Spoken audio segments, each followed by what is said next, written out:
U27 Hindi अध्याय 261 मानचित्र _1। झांग लैन ने कहा, मैं वापस जाऊंगी और बाल्टुओं से फिर पूछूंगी। हम मुंह हुआ ने सिर हिलाया। उसे लगा कि स्थिति में कुछ अजीब बात है जिसे स्पष्ट करने की आवश्यकता है। बाकी समय झांग लैन ने प्रवर्तन अधिकारियों से अवैध रूप से अर्जित धन का लेखा जोखा तैयार करवाया और हर वस्तु को रिकॉर्ड में दर्ज करवाया। कल ताओवादी न्यायालय के अधिकारी इन वस्तुओं को टोंगशियान शहर वापस ले जाने के लिए आएंगे। मो हुआ और उसके साथियों ने इन माउंटेन पर रात बिताने की योजना बनाई। गुफा को साफ करने के बाद वे शिविर की ओर जाने के लिए तैयार हो गए। जैसे ही वे जाने वाले थे, मो हुआ अचानक बोला, हूँ। झांग लैन ने पलटकर जल्दी से पूछा, क्या हुआ? मो हुआ ने एक छोटे से कोने की ओर इशारा करते हुए कहा, यहाँ कुछ है। ये सुनते ही झांग लैन की आंखें चमक उठीं। वह उस कोने की ओर गया जिसकी ओर महुआ ने इशारा किया था, अपनी दिव्य इंद्रिय को मुक्त किया और ध्यान से निरीक्षण करने के बाद आश्चर्य से बोला, वास्तव में एक छिपा हुआ डिब्बा है। पहले ये जगह अव्यवस्था के कारण छिपी हुई थी, जिसके कारण किसी ने इस पर ध्यान नहीं दिया। अब जब गुफा साफ हो गई थी, महुआ की दिव्य इंद्रिय ने छिपे हुए डिब्बे का पता लगा लिया। क्या कोई संरचना है? झांग लैन ने पूछा। नहीं, मो हुआ ने अपना सिर हिलाया। झांग लैन ने फिर मो शान की ओर देखा। भाई मो, यह आप पर निर्भर है। मो शान ने सिर हिलाया। अपनी मुट्ठी भींची जो जल्द ही तीव्र आग में बदल गई और कोने की चट्टान की दीवार पर एक मुक्का मारा। चट्टान की दीवार चरमराने लगी और उसमें दरारें पड़ गईं। मो शान ने कई चक्कर तक ऐसा ही किया जब तक कि सारी चट्टानें टूट नहीं गईं। टूटी हुई दीवार के पीछे एक वर्ग इंच के आकार का एक छोटा सा छिपा हुआ डिब्बा था, जिसके भीतर एक लकड़ी का बक्सा था। झांग लैन ने लकड़ी का बक्सा निकाला, अपनी दिव्य इंद्री से उसे देखा, कोई खतरा नहीं पाया और उसे खोल दिया।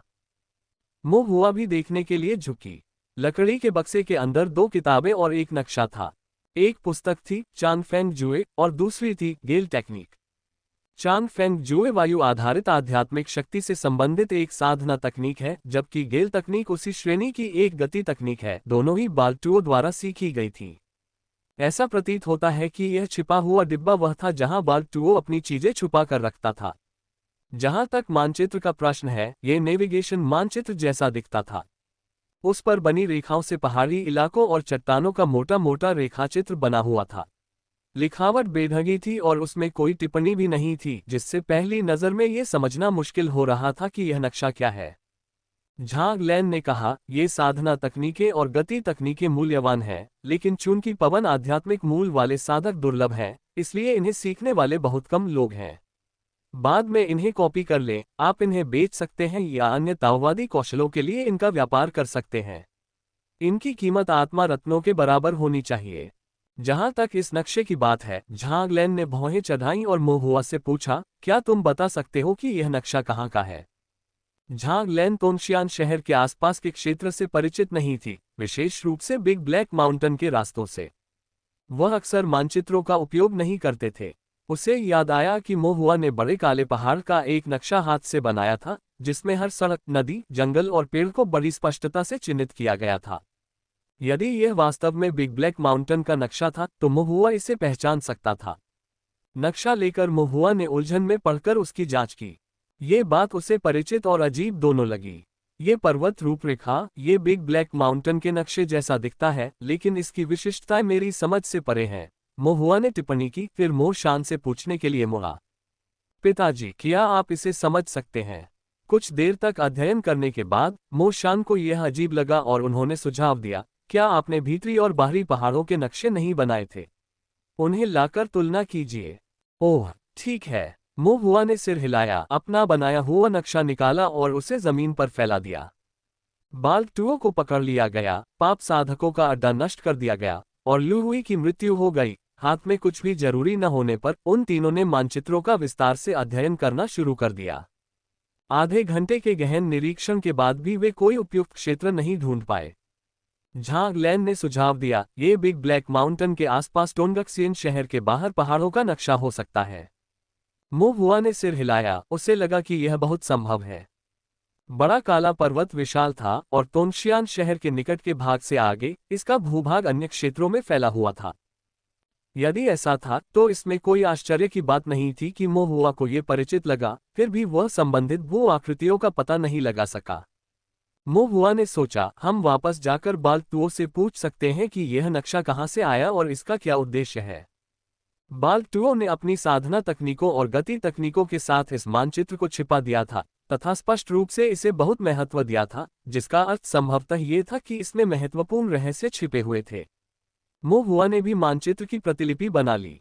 बैकवोट बड़े काले पहाड़ पर रात बिताने के बाद वे तीनों अगले दिन सुबह जल्दी उठे और पहाड़ियों और सुबह के सूरज के साथ टोंगक्सियन शहर लौट आए। थोड़ी देर आराम करने के बाद मोहुआ सीधे झांग लैन को खोजने के लिए ताओवादी दरबार में गया और पूछा, क्या तुम बाल्टुओ से पूछताछ करने जा रहे हो? मुझे भी अपने साथ ले चलो। झांग लैन कुछ शर्मिंदा थी, ताओवादी अदालत की पूछताछ बाहरी लोगों द्वारा नहीं सुनी जा सकती। बाल्टुओ को पकड़ने में मेरा हाथ था, मैं बाहरी कैसे हो सकता हूँ? सिद्धांततः ये सही है, लेकिन नियम तो नियम है, झांग लैन ने चतुराई से मना कर दिया। ठीक है, मैं कोर्ट लीडर से पूछूंगा। मोहुआ ये कहते हुए बाहर जाने लगा। झांग लैन ने उसे झट से पकड़ लिया और बोली, तुम दरबारी नेता को क्यों ढूंढ रहे हो? यदि आप निर्णय नहीं ले सकते तो स्वाभाविक रूप से न्यायालय के नेता को निर्णय लेना चाहिए। कोर्ट लीडर सहमत नहीं होगा। मोहुआ ने धूर्तता से मुस्कुराते हुए कहा, तुम्हें कैसे पता कि दरबारी नेता सहमत नहीं होंगे? झांग लैन ने एक पल के लिए सोचा और महसूस किया कि दरबारी नेता शायद मना नहीं करेंगे। आखिरकार बाल्टुओ को मोहुआ की मदद से पकड़ा गया था और अब जब पूछताछ का समय था तो मोहुआ का सुनना उचित लग रहा था। इसके अलावा मोहुआ के पास एक विस्तृत नेटवर्क और सूचना के कई स्रोत थे, कुछ बातें तो वह पर्यवेक्षक झांग लैन से भी बेहतर जानता था। पूछताछ में उसकी मदद लेने से शायद कुछ परिणाम मिल सकें। पुराने दरबारी नेता पहले से ही मोहुआ की प्रशंसा करते थे और इसके अलावा मोहुआ एक प्रथम श्रेणी के फॉर्मेशन मास्टर थे, ऐसी प्रतिष्ठा को निश्चित रूप से उचित सम्मान दिया जाएगा। झांग लैन के चेहरे पर उलझन थी। उसने आह भरी, पूछताछ के दौरान खून तो निकलेगा ही। अपनी बात पूरी करते करते झांग लैन को अचानक एहसास हुआ कि मोहुआ अभी भी एक राक्षस शिकारी था, जो साधकों और राक्षस जानवरों को मौत से लड़ते और खून खराबा करते देखने का आदी था। उसने ऐसे कई दृश्य देखे होंगे। ये बात मन में रखते हुए झांग लैन ने हार मान ली और कहा, मेरे साथ आओ। मोहुआ मुस्कुराया, धन्यवाद अंकल झांग। ताओवादी जेल का यातना कक्ष पश्चिम में एक अंधेरे कोने में स्थित था। मोहुआ झांग लैन के पीछे पीछे यातना कक्ष में गया और उसे तुरंत खून और सड़ांध की गंध आई। कमरे में हल्की रोशनी थी, दीवारों पर यातना के औजार लटके हुए थे, फर्श पर गहरे खून के धब्बे थे और एक भट्टी में दागने वाले लोहे जल रहे थे। खून की गंध बहुत कष्टदायक और दमघोंटू थी। इसमें कोई आश्चर्य नहीं कि झांग लैन नहीं चाहती थी कि वह यहाँ आए। झांग लैन ने उसे निर्देश दिया, जरा किनारे से सुनो। अगर तुम्हें असहज लगे तो बाहर जाकर ताज़ी हवा खाओ। यह अच्छी जगह नहीं है। अगर तुम इससे बच सकते हो तो तुम्हें इससे बचना चाहिए। धन्यवाद अंकल झांग। मोहुआ ने उसे फिर से धन्यवाद दिया। झांग लैन ने मंद मंद मुस्कुराते हुए मोहुआ का कंधा थपथपाया। फिर उसने गार्डों को बाल्टुओ को अंदर लाने का आदेश दिया। मोहुआ को बैठने के लिए एक अपेक्षाकृत साफ स्टूल मिल गया। जल्द ही उसने जंजीरों की खनक सुनी और ऊपर देखा तो कई पुलिस अधिकारी बाल्टुओ को अंदर ला रहे थे, जिसकी हड्डियां लोहे की जंजीरों से छिदी हुई थीं। गंजा तुओ घावों से भरा हुआ था, उसका शरीर जर्जर था, ऐसा लग रहा था कि ताओवादी जेल में उसका समय आसान नहीं था। गार्डों ने बाल्टुओ को रैक से बांध दिया। झांग लैन ने ठंडा चेहरा बनाकर कहा, बाल्टुओ, मैं तुमसे कुछ सवाल पूछने जा रहा हूं। अगर तुम सच बोलोगे तो तुम्हें कम तकलीफ होगी।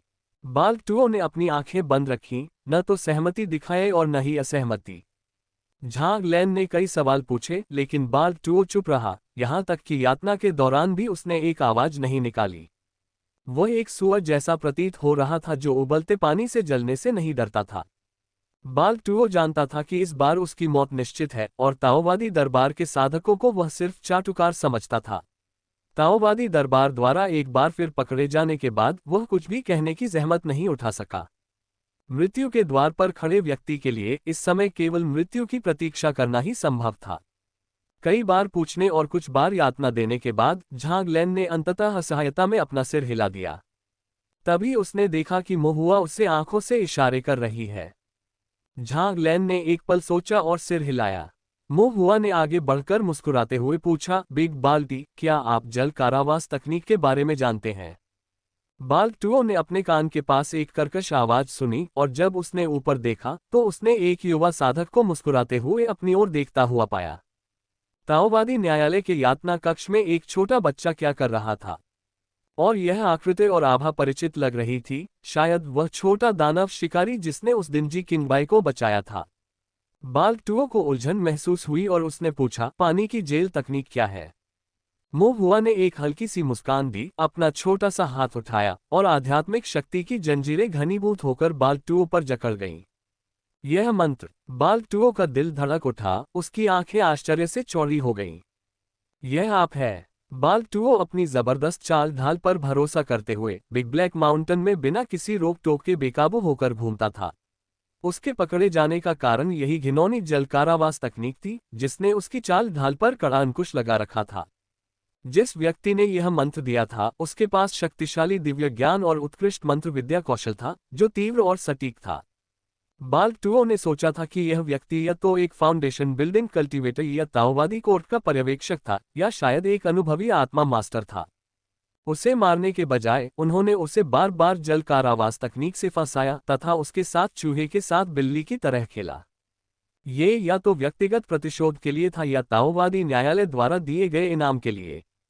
पिछले कई वर्षों में उसने अनगिनत बुराइयां की थीं, जिनके कारण और प्रभाव भी अनगिनत थे, इसलिए यह संभव था कि कोई भी उसके पीछे पड़ना चाहेगा। लेकिन उसने कभी नहीं सोचा था कि उसके साथ खेलने वाला ये बदमाश निकलेगा। ये छोटा राक्षस कहाँ से आया? बाल्टुओ की निगाहें दुर्भावनापूर्ण और अविश्वसनीय दोनों थीं। मुंह हुआ ने मुस्कुराते हुए उसे देखा, अब तुम जानते हो कि मैं कौन हूं। मुझे याद आ गया। गंजातुओ ने अपने मुंह के कोनों को खूनी मुस्कान में खींच लिया, मैंने तुम्हारा चेहरा याद कर लिया है। अगर मैं भागने में कामयाब रहा तो मैं वापस आकर तुम्हें जरूर मार डालूंगा। मुंह हुआ निडर रहा, एक बार जब तुम ताओवादी जेल में पहुंच जाओ और तुम्हें मौत की सजा सुना दी जाए, तो ऐसे दिवास्वप्न मत देखो। बस शांति से अपनी मौत का इंतजार करो। और अगर तुम सच में भाग भी जाओ, तो जितना दूर भाग सको भागो। क्या तुम मुझे ढूंढने वापस आने की हिम्मत करोगे? क्या तुम मौत ढूंढ रहे हो? मुंह हुआ का स्वर उदासीन था, उसकी आंखों में तिरस्कार का भाव था। बाल्टुओ गुस्से में था, उसका चेहरा तमतमा रहा था, लेकिन उसके पास जवाब देने के लिए कोई शब्द नहीं था। वह अपने दिल में जानता था कि बच्चा सही था। यदि वह अब बच्चे की पकड़ से नहीं बच सका, तो भविष्य में उसकी स्थिति और भी संदिग्ध हो जाएगी। इसके अलावा उनकी धारणा में इस बदमाश के पास एक उत्कृष्ट गति तकनीक थी, जो फिसलन भरी और पकड़ में न आने वाली थी। साथ ही उसमें गहन दिव्य भावना और सटीक और अजीब जल कारावास तकनीक भी थी। उसे मारना कठिन था और उसके हाथों से बचना और भी कठिन। बाल्टुओ ने एक पल सोचा, फिर ठंडे स्वर में कहा, तुम यहाँ किस लिए आए हो? मुझसे कुछ पूछने? हाँ, मुंह हुआ ने इसे नहीं छिपाया। बाल्टुओ ने व्यंग्य किया, मैं तुम्हारे हाथों में पड़ गया और मैं तुम्हें मारने के लिए बेताब हूं। अब तो मैं मर ही चुका हूं, तो मैं तुम्हारे सवालों का जवाब क्यों दूंगा? मुंह हुआ ने सहजता से जवाब दिया, मैं तो बस तुम्हें नीचा दिखाने आया हूं। अगर तुम जवाब नहीं भी दोगे तो कोई बात नहीं, मैं किसी और से पूछ लूंगा। ठीक है, मुंह हुआ ने कहा जैसे उसने कुछ सोचा हो, बाद में मैं ये बात फैला दूंगा कि बाल्टुओ अपने कुख्यात बड़े नाम के साथ मुझ 13 वर्षीय साधक के हाथों में पड़ गया और मेरे मंत्रों से काफी देर तक खेलता रहा, चूहे की तरह भागता रहा, किसी भी तरह से बचकर निकलने में असमर्थ रहा। गंजाटुओ ने मुंह भर खून थूका, तुम्हारी हिम्मत? ऐसी कौन सी बात है जिसकी हिम्मत न की जाए? तुम मुसीबत मोल ले रहे हो। पाप के साधक तुमसे बदला लेंगे, बाल्टुओ ने घृणा से कहा। तुम पहले ही मेरे हाथों में आ चुके हो, अन्य किसानों के लिए तो यह और भी कम चिंता की बात है। मुंह हुआ के दाहिने हाथ ने एक झूठी पकड़ बनाई, मानो पानी की जेल बन गई हो, और मुस्कुराया, तो मैं बस मछली पकड़ने जाने का इंतजार करूंगा। मैं उन्हें एक एक करके पकड़ लूंगा, जोड़े में जोड़े। जो कोई भी मेरे साथ खिलवाड़ करने की हिम्मत करेगा, वह भागने की सोच भी नहीं पाएगा। गंजातुओ ने अपने दांत पीसते हुए कहा, खैर मैं तो लगभग मर ही गया। जरूरी नहीं कि मौत से सब कुछ ठीक हो जाए, मुंह हुआ ने आगे कहा। जरा सोचो, अगर मैंने ये कहानी फैला दी तो तुम मजाक का पात्र बन जाओगे। पास का ताओवादी दरबार, राक्षस शिकारी, यहाँ तक कि पाप साधक भी सब तुम्हारा मजाक उड़ाएंगे। वे तुम्हारा उपहास करेंगे, कहेंगे कि तुम बेकार हो। एक बच्चे के हाथों में पड़ जाने के कारण वे तुम्हें मूर्ख कहेंगे, तुम्हें मूर्ख कहेंगे। गंजा टुओ लगातार खून खांस रहा था। मुंह हुआ ने आह भरी, देखो, मरने के बाद भी इंसान को चैन नहीं मिलता। अगर बुरे कामों के लिए तुम्हें बेइज्जत किया जाए तो शायद तुम्हें कोई फर्क न पड़े, लेकिन मूर्खता और नाकाबिलियत के लिए डांट फटकार, ये तो थोड़ा मुश्किल होता है। मुंह हुआ बोलते हुए उसकी आंखें चमक उठी। मैं तुम्हें बताना भूल गया, शहर में एक फुल्लू बिल्डिंग है और उसके अंदर एक कहानीकार रहता है। मैं किसी से तुम्हारी कहानी को कहानी में बदलवा दूंगा, उस कहानीकार को रोज। गंजा टुओ जोर से चिल्लाया, चुप रहो। थोड़ी देर बाद उसने समझौता किया, मैं बात करूंगा। मुंह हुआ रुकने में थोड़ा हिचकिचा रहा था, मैंने अभी तक खत्म नहीं किया है। बाल टुओ ने गुस्से से कहा, पूछो, मैं तुम्हें सब कुछ बता दूंगा। वह मरने के लिए तैयार था, लेकिन इन विविध साधकों के लिए एक मजाक के रूप में मरना ये बिल्कुल अस्वीकार्य था। बाल टुओ को धक्का दे रहे प्रवर्तन नेता ये सुनकर अचंभित रह गए और उन्होंने मुंह हुआ को विस्मय से देखा। झांग लैन को आश्चर्य तो नहीं हुआ, लेकिन उसे कुछ प्रशंसा महसूस हुई। एल्डर यू का शिष्य बनने के योग्य। वे शब्द चाकुओं से भी ज्यादा तेज थे, उनका इस्तेमाल फांसी के लिए किया जा सकता था। बैकवोट, दूसरे लोग चाकू से मारते हैं, लेकिन आपके शब्द दिल पर वार करते हैं। ये देखकर कि बाल टुओ शांत हो गया है, मुंह हुआ ने पूछा, जिन व्यापारी ब्रिगेडों को आपने हाल ही में लूटा है, क्या उनमें से कोई ऐसा था जो गोलियां बेचता था? हाँ। कितनी गोलियां थीं? ज्यादा नहीं, बस कुछ दर्जन बोतलें। उनका कारोबार विविध था, वे सिर्फ गोलियों का ही व्यापार नहीं करते थे। मुंह हुआ और झांग लैन ने एक दूसरे को देखा, दोनों कुछ आश्चर्यचकित थे। वह व्यापारी ब्रिगेड वास्तव में वह नहीं थी जिसे बाल टुओ ने लूटा था। क्या आप जानते हैं कि कोन शेंग कौन है? मुंह हुआ ने आगे कहा। कोन शेंग कौन है? कांग परिवार का युवा स्वामी। बाल टुओ ने हंसते हुए कहा, कोन परिवार से क्या अच्छा निकल सकता है? मैंने उन्हें कभी नहीं देखा। मुंह हुआ कुछ पल के लिए बोल नहीं पाया। तुम पाप साधक और कोन परिवार दोनों ही गुणहीन हो, फिर भी एक दूसरे से घृणा करते हो। कांग परिवार के युवा स्वामी की मृत्यु आप पाप साधकों के हाथों हुई होगी। तो क्या हुआ? मुंह हुआ ने पूछा, क्या आपका कोन परिवार के साथ कोई सौदा नहीं है? बाल टुओ खांसते हुए बोला, हम पाप साधक आत्मा रत्नों के लिए काम करते हैं। जो आत्मा रत्न देता है वही फैसले लेता है। आत्मा रत्नों के बिना कौन परिवार क्या है, और कोई युवा गुरु हो या न हो, इससे क्या फर्क पड़ता है? अगर तुमने मुझे नाराज किया तो मैं तुम्हें भी मार डालूंगा। मुंह हुआ ने सिर हिलाया, समझने लगा, फिर बोला, एक आखिरी सवाल, यह नक्शा किस स्थान को दर्शा रहा है? मुंह हुआ ने स्टोरेज बैग से एक कच्चा सा नक्शा निकाला और उसे बाल टुओ के सामने फैला दिया। गंजा टुओ ने अचानक ऊपर देखा, उसकी आंखों में आश्चर्य साफ झलक रहा था। क्या तुमने छिपे हुए डिब्बे की खोज कर ली? हाँ। बाल टुओ बुदबुदाया, ये कैसे संभव है? मुंह हुआ ने उत्सुकता से पूछा, ऐसा क्यों नहीं हो सकता? छिपा हुआ डिब्बा इतनी अच्छी तरह छिपा हुआ नहीं था। छिपा हुआ डिब्बा एक गुफा में है और गुफा के बाहर एक संरचना है। मैंने वह संरचना तोड़ दी है, मुंह हुआ ने लापरवाही से कहा। बाल टुओ आश्चर्यचकित रह गया, लगभग खून थूकते हुए उसने कहा, आप एक फॉर्मेशन मास्टर कैसे हैं? तब उसे समझ में आया कि दैवीय अनुभूति इतनी प्रबल क्यों थी, और जिन संरचनाओं का उसने सामना किया था वे सभी इस बदमाश ने स्वयं बनाई थीं। इस बीच मुंह हुआ ने बाल टुओ को अप्रसन्न भाव से देखा। उसने सोचा कि अगर उसने फिर से गाली दी तो वह 1000 जून की छड़ी निकाल लेगा और उसका मुंह टुकड़े टुकड़े कर देगा। गंजा टुओ अब और गाली देने की हिम्मत नहीं जुटा पाया। उसकी आंख का कोना फड़क गया और फिर धीरे धीरे उसके चेहरे पर उदासी छा गई। गुफा खोज ली गई थी और अंदर की सारी संपत्ति गायब हो गई थी। ये वह दौलत थी जो उसने दशकों में हत्या और डकैती के माध्यम से इकट्ठा की थी, और अब अगर वह संयोग से बच भी निकला तो भी उसके पास कुछ नहीं बचेगा। मुंह हुआ ने फिर से नक्शा अपने हाथ में उठाया, क्या अब तुम बोल सकते हो? बाल टुओ ने पूरी तरह से आशा खो दी। इस समय छिपाने लायक कुछ भी नहीं बचा था। बाल टुओ ने आह भरी, यह नक्शा बहुत पहले मेरे एक अच्छे भाई का था। हम दोनों पाप साधक थे, साथ में शराब पीते थे, साथ में मांस खाते थे, साथ में लोगों की हत्या करते थे, और साथ में ताओवादी न्यायालय में हम दोनों की तलाश थी। उसने इस नक्शे को खजाने की तरह समझा। मैं इससे देखने के लिए उधार लेना चाहता था, लेकिन उसने मना कर दिया, इसलिए मैंने उसके पेय में जहर मिला दिया और इस मौके का फायदा उठाकर उसे मार डाला और यह नक्शा ले लिया। इस काम के बाद मुझे बहुत पछतावा हुआ। नक्शा बेढंगा था, दिशाएं साफ नहीं थीं, और मुझे समझ नहीं आ रहा था कि यह किस काम का है। मैंने दशकों तक इसका अध्ययन किया है, फिर भी मुझे कोई सुराग नहीं मिला। सबसे दुखद बात यह है कि इस बेकार चीज की वजह से मैंने एक अच्छा भाई खो दिया। मुंह हुआ पूरी तरह से अवाक रह गया। पूछताछ समाप्त होने के बाद बाल्क टुओ को ले जाया गया और ताओवादी जेल में भेज दिया गया। मुंह हुआ ने झांग लैन से पूछा, चाचा झांग, क्या बाल्क टुओ सच कह रहा था? झांग लैन ने एक पल सोचा और फिर धीरे से कहा, पहला हिस्सा सच था, बाकी के बारे में मुझे यकीन नहीं है, शायद आधा सच। यह आदमी चालाक है, हम उसकी बातों पर पूरी तरह से यकीन नहीं कर सकते। मुंह हुआ ने सिर हिलाया।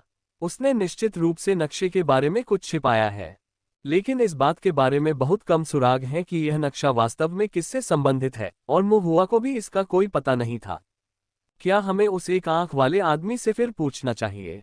मुंह हुआ ने सुझाव दिया। उसे एक और पाप साधक की याद आई जिसकी एक आंख थी और जो किसी प्रकार का नेता प्रतीत होता था और संभवतः अधिक जानता था। ठीक है, जब मैं फ्री हो जाऊंगा तो उससे पूछताछ करूंगा। तुम्हें अभी वापस चले जाना चाहिए, ये पूछताछ कक्ष कोई अच्छी जगह नहीं है।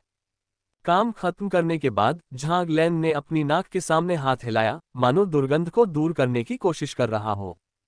हाँ, मुंह हुआ को भी लगा कि यहाँ बहुत देर तक रहने के कारण वहाँ की गंध अप्रिय और कष्टदायक हो गई है, इसलिए वह जाने के लिए तैयार हो गया। झांग लैन ने अचानक कहा, मैं कुछ दिनों में तुम्हें ढूंढने आऊंगा। मुंह हुआ कुछ उलझन में पीछे मुड़ा, किस उद्देश्य से? क्या तुम भूल गए? झांग लैन ने मुंह हुआ को आंख मारी, ये तय हुआ था कि अगर तुमने बाल्क टुओ को पकड़ लिया तो तुम्हें ताओवादी दरबार से इनाम मिलेगा। मुंह हुआ की आंखें चमक उठी, कैसा इनाम? तुम्हें कुछ दिनों में पता चल जाएगा। झांग लैन अभी भी रहस्यमय बना हुआ था। अपने वचन के अनुसार झांग लैन ने कुछ दिनों बाद मुंह हुआ को ढूंढ निकाला और उसे एक ब्रोकेड थैली सौंप दी।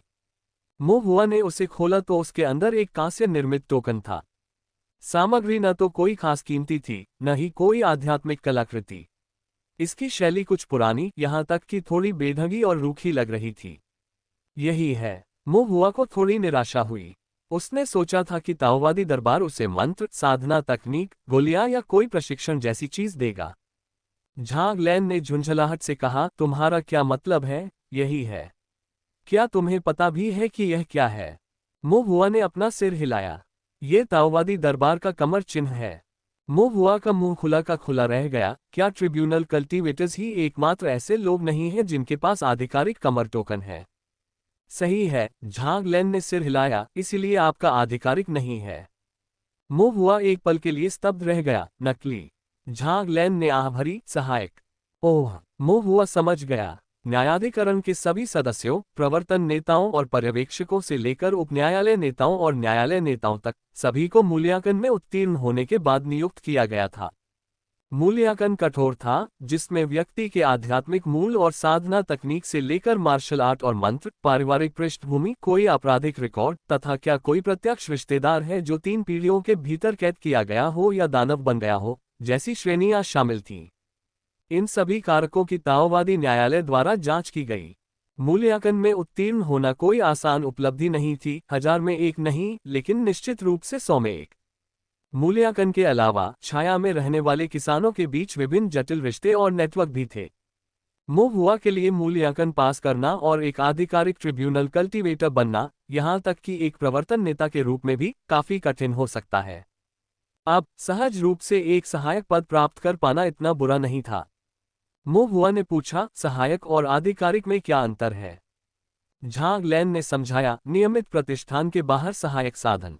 आप ताओवादी दरबार के कार्यों में मदद कर सकते हैं, पुण्य अर्जित कर सकते हैं और उन्हें आत्मा रत्नों, साधना तकनीकों, मंत्रों, आध्यात्मिक कलाकृतियों और ताओ साधना के लिए आवश्यक संरचनाओं जैसे संसाधनों के बदले में प्राप्त कर सकते हैं। लेकिन ट्रिब्यूनल में उचित रैंक के बिना आपको पदोन्नति नहीं मिल सकती, वास्तव में आपके पास कोई अधिकार नहीं होता, और निश्चित रूप से उपचार के मामले में नियमित ट्रिब्यूनल कल्टीवेटर्स के साथ तुलना नहीं की जा सकती। ओह, मुंह हुआ ने सिर हिलाया, ऊपर से देखने पर ठेकेदार जैसा, लेकिन असल में एक मजदूर। झांग लैन ने गुस्से में कहा, कई साधक ये भी चाहते हैं लेकिन कनेक्शन नहीं ढूंढ पाते। मो हुआ ने झुककर धीरे से कहा, क्या ये कमर टोकन वास्तव में इतना अच्छा है? झांग लैन ने मो हुआ के हाथ में रखे टोकन की ओर इशारा करते हुए कहा, दूसरों के लिए ये बस गुजारा करने का एक जरिया हो सकता है, लेकिन आपके लिए यह अलग है। आप एक फॉर्मेशन मास्टर हैं। आप अपनी जीविका चलाने के लिए इस पर निर्भर नहीं हैं और आप इसका इस्तेमाल ताओवादी दरबार को लूटने के लिए भी कर सकते हैं। मो हुआ ने फुसफुसाते हुए कहा, चाचा झांग, आप भी ताओवादी दरबार का हिस्सा हैं। मुझे ताओवादी दरबार को लूटने के लिए उकसाना, क्या ये थोड़ा अनुचित नहीं है? झांग लैन ने मो हुआ को घूरते हुए कहा, मैंने तुम्हें फुसलाया नहीं। चिंता मत करो, मैं किसी को नहीं बताऊंगा। झांग लैन कुछ असहाय महसूस कर रही थी। ताओवादी दरबार द्वारा साधना जगत को एकीकृत करने के कारण अनगिनत संसाधन उपलब्ध हैं।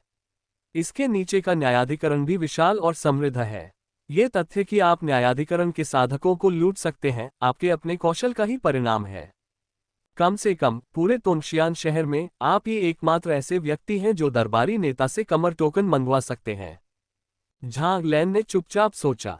एक पल के लिए विचार करने के बाद मो हुआ ने उत्सुकता से पूछा, लेकिन आप उन्हें कैसे लूटते हैं?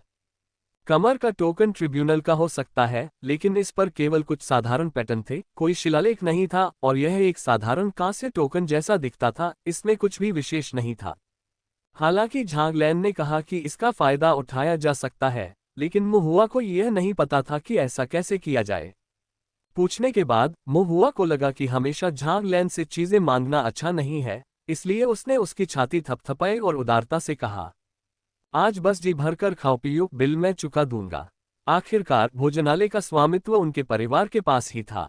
झांग लैन ने हंसते हुए अपना सिर हिलाया, फिर मो हुआ को समझाया, आपने न्यायाधिकरण की मदद की है और इस कमर टोकन के बिना ये केवल एक व्यक्तिगत एहसान के रूप में गिना जाएगा, जिसे हल्के या गंभीरता से लिया जा सकता है और हमेशा सम्मानित नहीं किया जा सकता है। लेकिन कमर टोकन के साथ आपके उपकारों को गुणों के रूप में दर्ज किया जा सकता है और गुणों को ठोस रूप से आत्मा पत्थरों, गोलियों और आध्यात्मिक कलाकृतियों के लिए आदान प्रदान किया जा सकता है। उदाहरण के लिए, बाल्टुओं को पकड़ने में हमारी मदद करना एक बार पकड़े जाने पर आपके प्रति हमारी कृतज्ञता के समान माना जाएगा, जिसे दरबारी नेता और मैं स्वीकार करेंगे, लेकिन अन्य साधकों को इसके बारे में पता नहीं हो सकता है और वे इसे स्वीकार भी नहीं कर सकते हैं। अब कमर के टोकन के साथ इस उपकार को पुण्य माना जा सकता है, दरबारी नेता द्वारा अनुमोदित किया जा सकता है और पुण्य पुस्तिका में दर्ज किया जा सकता है। यह एक ठोस उपलब्धि है जिसे सार्वजनिक रूप से मान्यता प्राप्त है और कोई भी इसे नकार नहीं सकता। मो हुआ को मोटे तौर पर समझ आ गई और फिर पूछा, तो इन गुणों की गणना कैसे की जाती है? झांग लैन ने चाय का एक घूंट लिया और आगे कहा, सबसे पहले इसे ग्रेड के अनुसार विभाजित किया गया है। आप क्यूई शोधन क्षेत्र में हैं, इसलिए आपकी योग्यताएं ग्रेड सी में वर्गीकृत की जाएंगी। इसके बाद योग्यताओं को 4 श्रेणियों में वर्गीकृत किया जाता है, ए, बी, सी और डी। योग्यताओं की विभिन्न श्रेणियों को विभिन्न वस्तुओं के लिए आदान प्रदान किया जा सकता है, लेकिन आप कितना आदान प्रदान कर सकते हैं, इसकी भी एक सीमा है।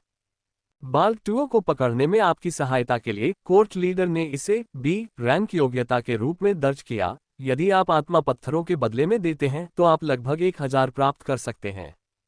इतना। मो हुआ आश्चर्यचकित था। 20 से अधिक लोगों ने मिलकर बाल्टुओं को पकड़ लिया और अकेले मो हुआ को 1000 स्पिरिट स्टोन मिले। ये केवल गणना की गई योग्यता पर आधारित है, इसके अलावा अन्य इनाम और विभिन्न पुरस्कार भी हैं जो काफी अधिक हैं। बाल्टुओ, क्या यह इतना कीमती है? अगर मैं कुछ और पकड़ लूं तो क्या मैं अमीर नहीं हो जाऊंगा? क्या सोच रहे हो? झांग लैन ने मो हुआ के सिर पर हल्के से हाथ फेरा। क्या तुम्हें लगता है कि बाल्टुओ एक मूली है? उन्हें पकड़ना मूली तोड़ने जितना आसान नहीं है। मो हुआ ने एक क्षण सोचा और सिर हिला दिया। ये सच है। पाप साधकों के उस समूह में बाल्टुओ को बड़ा भाई माना जाता था। अगर वह मूली भी होता तो भी वह उनमें सबसे बड़ा होता। झांग लैन ने कहा, हालांकि इन गुणों को भविष्य में उपयोग के लिए बचाकर रखना बेहतर है, उन्हें आत्मा पत्थरों में परिवर्तित करना थोड़ा बेकार है। क्या इसका कोई विशेष कारण है? न्यायाधिकरण के पीछे ताओवादी न्यायालय है, जिसकी गहरी और प्रचुर विरासत और संसाधन है। वे जो पुरस्कार प्रदान करते हैं वे शायद सबसे अनमोल न हो, लेकिन वे सबसे व्यापक हैं।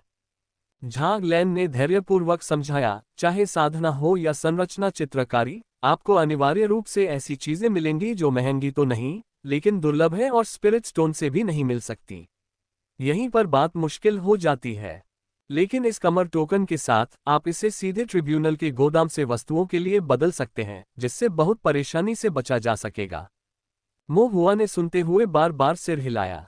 झांग लैन के मार्गदर्शन के बिना वह सचमुच ऐसे मामलों के बारे में अनभिज्ञ होता। तब मो हुआ ने अपनी चिंता व्यक्त की, क्या ये कमर टोकन लेकर मैं ट्रिब्यूनल के आदेशों का पालन करने के लिए बाध्य हूं? वह एक दिन सचमुच ट्रिब्यूनल का कुत्ता नहीं बनना चाहते थे, जो केवल ट्रिब्यूनल की इच्छा के अनुसार कार्य करने में सक्षम हो। निश्चिंत रहो, झांग लैन ने महुआ की ओर अपनी भौहें उठाई। यह इस कांस्य कमर टोकन का एक और लाभ है, आप उनकी कॉल का जवाब देते हैं, लेकिन उनके इशारे का नहीं। ट्रिब्यूनल को आपको भर्ती करने का अधिकार है, लेकिन उनका आप पर कोई वास्तविक अधिकार नहीं है। जब तक आप इसे अपनी आजीविका के रूप में नहीं अपनाते, तब तक आप बस टोकन फेंक सकते हैं और नौकरी छोड़ सकते हैं। कोई भी आपका कुछ नहीं बिगाड़ सकता। क्या यही है? यदि कोई इच्छा नहीं है तो आप दृढ़ रहेंगे। झांग लैन ने एक पल सोचा और सिर हिलाया, मुझे लगता है ऐसा ही है। जब तक आप कृपा पाने के लिए नीचे नहीं गिरते, तब तक ये वास्तव में बहुत आसान है। ये बात ध्यान में रखते हुए महुआ आश्वस्त हो गया। वह एक फॉर्मेशन मास्टर था और वास्तव में अपनी जीविका के लिए इस पर निर्भर नहीं था। कमर का टोकन तो बस कुछ अतिरिक्त लाभ कमाने के लिए था। महुआ ने फिर आह भरी, मेरी पहचान अब पूरी जटिल होती जा रही है। उनकी मुख्य भूमिका एक फॉर्मेशन मास्टर के रूप में थी, और फिर एक मॉन्स्टर हंटर के रूप में, और अब वह ट्रिब्यूनल को लूटने वाला एक छोटा सा बदमाश भी था। हुआ ने इस बारे में सोचा और महसूस किया कि अनेक पहचानें लाभदायक हो सकती हैं। साधना जगत में 9 अवस्थाओं के विशाल विस्तार में असीम और अनंत। यदि वह कभी बाहर निकले और कठिनाइयों का सामना करे, तो अधिक पहचान होने से उसके लिए अतिरिक्त रास्ते खुल सकते हैं। धन्यवाद अंकल झांग, मो हुआ ने गंभीरता से कहा। आपको दरबारी नेता का भी शुक्रिया अदा करना चाहिए। अगर उन्होंने अपनी मंजूरी न दी होती तो आपको ये टोकन नहीं मिलता, झांग लैन ने कहा। तो कृपया मेरी ओर से कोर्ट लीडर को धन्यवाद दें, और यदि भविष्य में मैं आपकी कोई मदद कर सकूं तो मुझे बताएं। दूसरों की उदारता से लाभ पाने की संभावना से महुआ का उत्साह बहुत बढ़ गया। झांग लैन ने हंसते हुए कहा, ठीक है, मैं वापस आने पर दरबारी नेता को बताऊंगी। जल्द ही जियांग युन ने अपने व्यंजन लाए, कुल 5 या 6 प्लेटें, मांस और सब्जियों का मिश्रण, बढ़िया शराब के साथ। झांग लैन ने भौहें उठाई, बुरा नहीं है, अब काफी उदार है। मो हुआ ने कहा, बस खा लो, ये सब मेरे ऊपर है। 1000 से अधिक स्पिरिट स्टोन्स से महुआ बिना किसी समस्या के 1 महीने तक झांग लैन का इलाज कर सकता था। ठीक है, तो मैं औपचारिकता पर अड़ा नहीं रहूंगा। कुछ समय से बालतुओं और कोन शेंग से संबंधित मुद्दों से निपटने में व्यस्त रहने, बाहर खाने और सोने तथा अपने मुंह की बेस्वादता से निपटने के बाद झांग लैन वास्तव में खुद को ट्रीट देना चाहता था।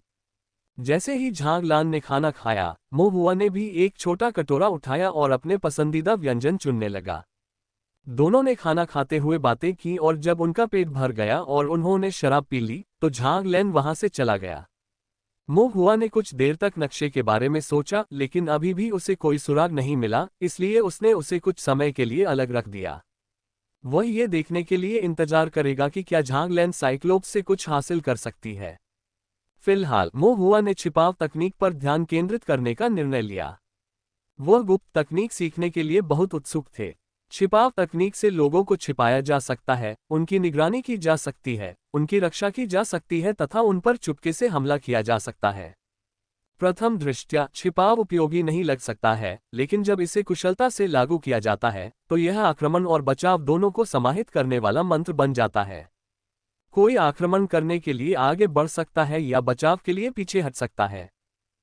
दुश्मन को चौंका देने के लिए आगे बढ़ो, 1000 मील दूर भागने के लिए पीछे हटो। यहां तक कि यदि छिपाव तकनीक को देखा गया था, तब भी उसके पास बैकअप के रूप में जल पासिंग सटेप था, जो उसे डियाओ लाओसी की तरह एक निराशाजनक स्थिति में गिरने से बचाता था, जो एक चट्टान और एक कठिन जगह के बीच फंस गया था। यहां तक कि अगर उसे किसानों के बीच हाथापाई का सामना करना पड़ा, तो वह आसानी से उससे निपटने में सक्षम होगा।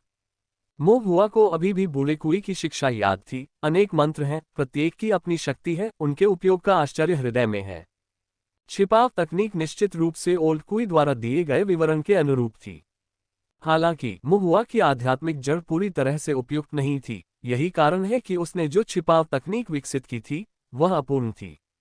मुहुआ ने सोचते हुए भौहें चढ़ाईं।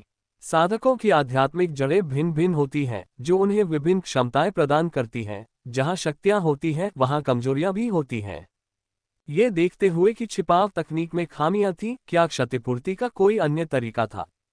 बहुत सोचने के बाद मुहुआ के पास एकमात्र समाधान फॉर्मेशन था, और यही उनकी विशेषज्ञता का क्षेत्र था। उन्होंने श्री ज्वांग द्वारा दी गई 1000 संरचनाओं की सूची को अपने भंडारण बैग से निकाला। कुछ देर तक उसे पलटते रहे जब तक कि उनकी आंखें धुंधली नहीं हो गईं, लेकिन उन्हें छिपने से संबंधित कोई संरचना नहीं मिली। अपना सिर खुजलाते हुए मुहुआ बाई जिशिंग से पूछने गया, छिपने का तरीका? बाई जिशिंग कुछ हैरान हुआ, इधर उधर देखा और धीमी आवाज में बोला, क्या तुम चोर बनने की योजना बना रहे हो? मुहुआ ने उसे देखा और जोर देकर कहा, मैं एक गंभीर साधक हूं। तो फिर आप इस संरचना को किस लिए चाहते हैं? बेशक आत्मरक्षा के लिए, मुहुआ ने कहा, और दूसरों को धोखा देने के लिए। स्वाभाविक रूप से मो ने ये कारण नहीं बताया, क्योंकि यह बहुत उचित नहीं लग रहा था। बाई जिशिंग कुछ हद तक स्पष्ट थे और उनकी बात पर विश्वास करते हुए उन्होंने सिर हिलाया। वास्तव में आत्मरक्षा के लिए छिपाव तकनीक अच्छी तरह से अनुकूल है। क्या आप गुप्त संरचना के लिए संरचना आरेख जानते हैं? बाई जिशिंग ने अपना सिर हिलाया, फिर बाई जिक्सी से पूछा, जिक्सी, क्या तुम जानती हो? बाई जिक्सी ने भी सिर हिलाया, यह एक दुर्लभ संरचना है। बाई परिवार के धर्म ग्रंथ मंडप में ये होना चाहिए था, लेकिन मैं इसे अपने साथ नहीं लाई। मुहुआ को थोड़ी निराशा हुई और उसे एहसास हुआ कि उसे श्री ज्वांग को फिर से परेशान करना होगा। फिर उसकी जिज्ञासा बढ़ी, छिपाव संरचना को दुर्लभ क्यों माना जाता है? क्या इसलिए कि छिपाव तकनीक दुर्लभ है? ठीक है, बाई जिक्सी की आवाज स्पष्ट थी जब उसने अपना सिर हिलाया। ये देखकर कि मुहुआ कुछ उलझन में था, बाई जिक्सी ने धैर्यपूर्वक उसे समझाया। अद्वितीय आध्यात्मिक जड़ों और दुर्लभ विरासत के साथ ऐसे मंत्रों को सीखना कठिन है, और इस तरह समान प्रभाव प्राप्त करने में सक्षम कोई भी संरचना और भी दुर्लभ है। मुहुआ समझ गया, छिपाव तकनीक की विरासत दुर्लभ है और आध्यात्मिक मूल के लिए आवश्यकताएं कठोर हैं। केवल शुद्ध जल आत्मा मूल ही इसे सीखने के लिए उपयुक्त है। यदि अन्य मौलिक आध्यात्मिक जड़ों को इसमें मिला दिया जाए तो यह मुहुआ की तरह हो जाएगा। केवल छिपाव का एक विकृत संस्करण प्राप्त करना, एक जलीय रूप लेने में सक्षम होना, लेकिन पूरी तरह से अदृश्य नहीं होना।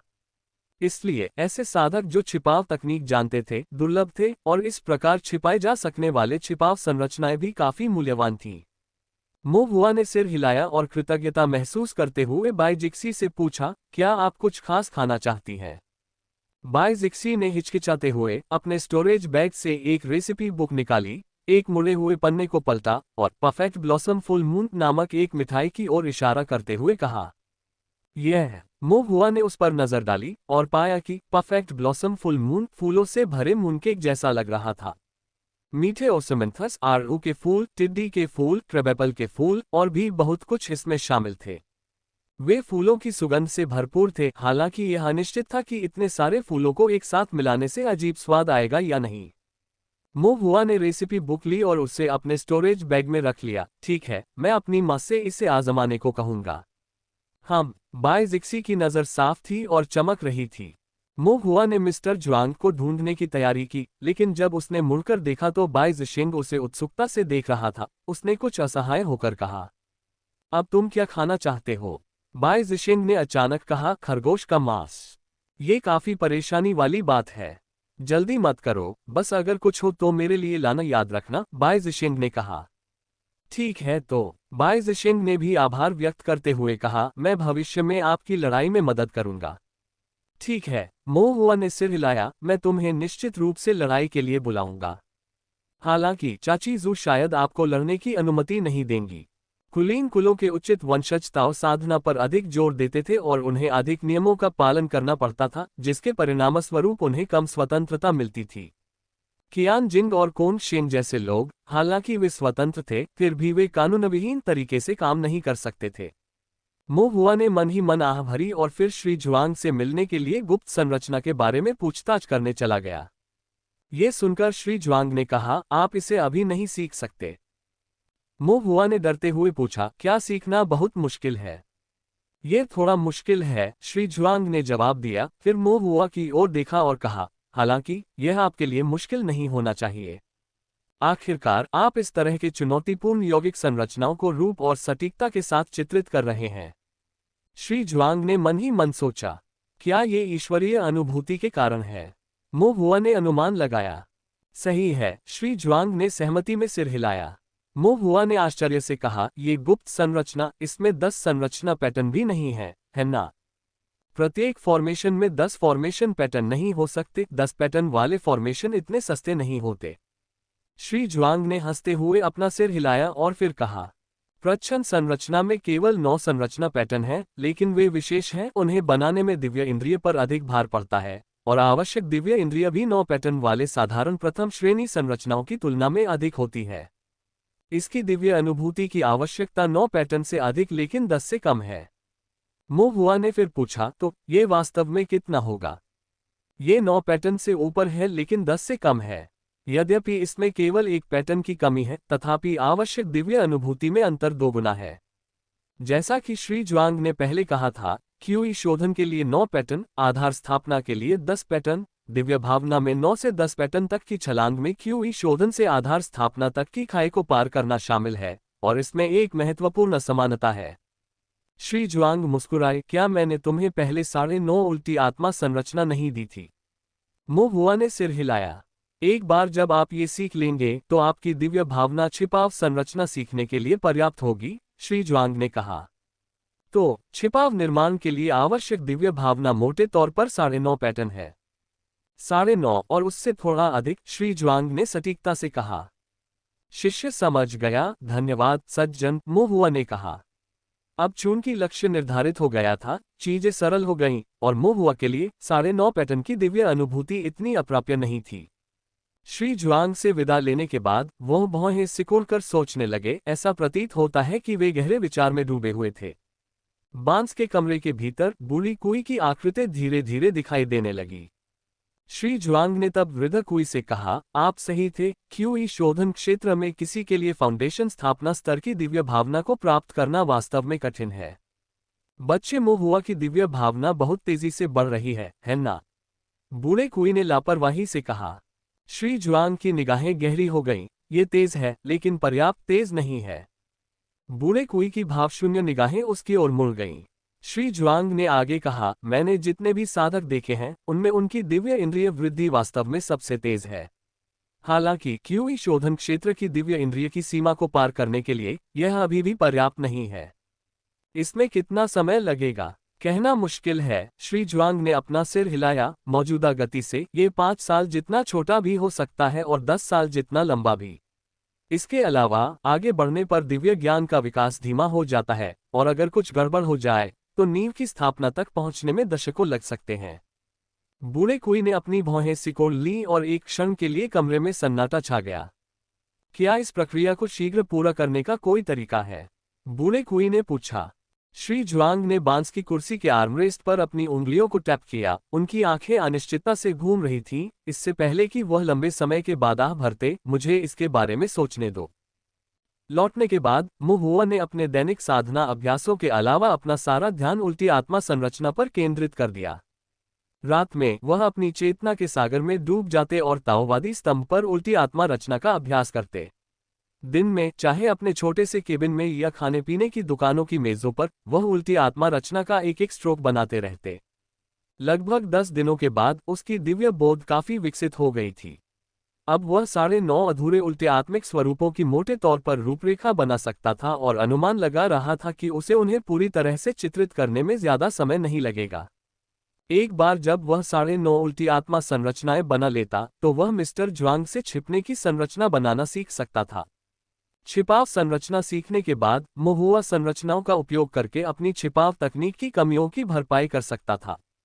एक बार जब वह छिपाव तकनीक में निपुण हो गया तो उसके सामने आने वाली किसी भी स्थिति से निपटने में उसे अधिक लचीलापन प्राप्त हो गया। मो हुआ ने बायजिक्सी द्वारा दिए गए आहार नुस्खे भी अपनी मां को दिए और परफेक्ट ब्लॉसम फुल मून नामक पेस्ट्री की ओर इशारा करते हुए कहा, मां, मैं इसे खाना चाहता हूं। फिर से लालची लियू रुहुआ ने मोहुआ की नाक पर हल्के से थपथपाया। उसकी आवाज में डांट थी लेकिन भाव उदार था। उसने आहार संबंधी नुस्खा लिया, उस पर एक नज़र डाली और कुछ उलझन के साथ कहा, क्या आप यही खाना चाहते हैं? यद्यपि मोहुआ सामान्य दिनों में बहुत ज्यादा नखरे नहीं करता था, लेकिन उसकी मां होने के नाते वह उसकी स्वाद संबंधी प्राथमिकताओं के बारे में स्पष्ट थी।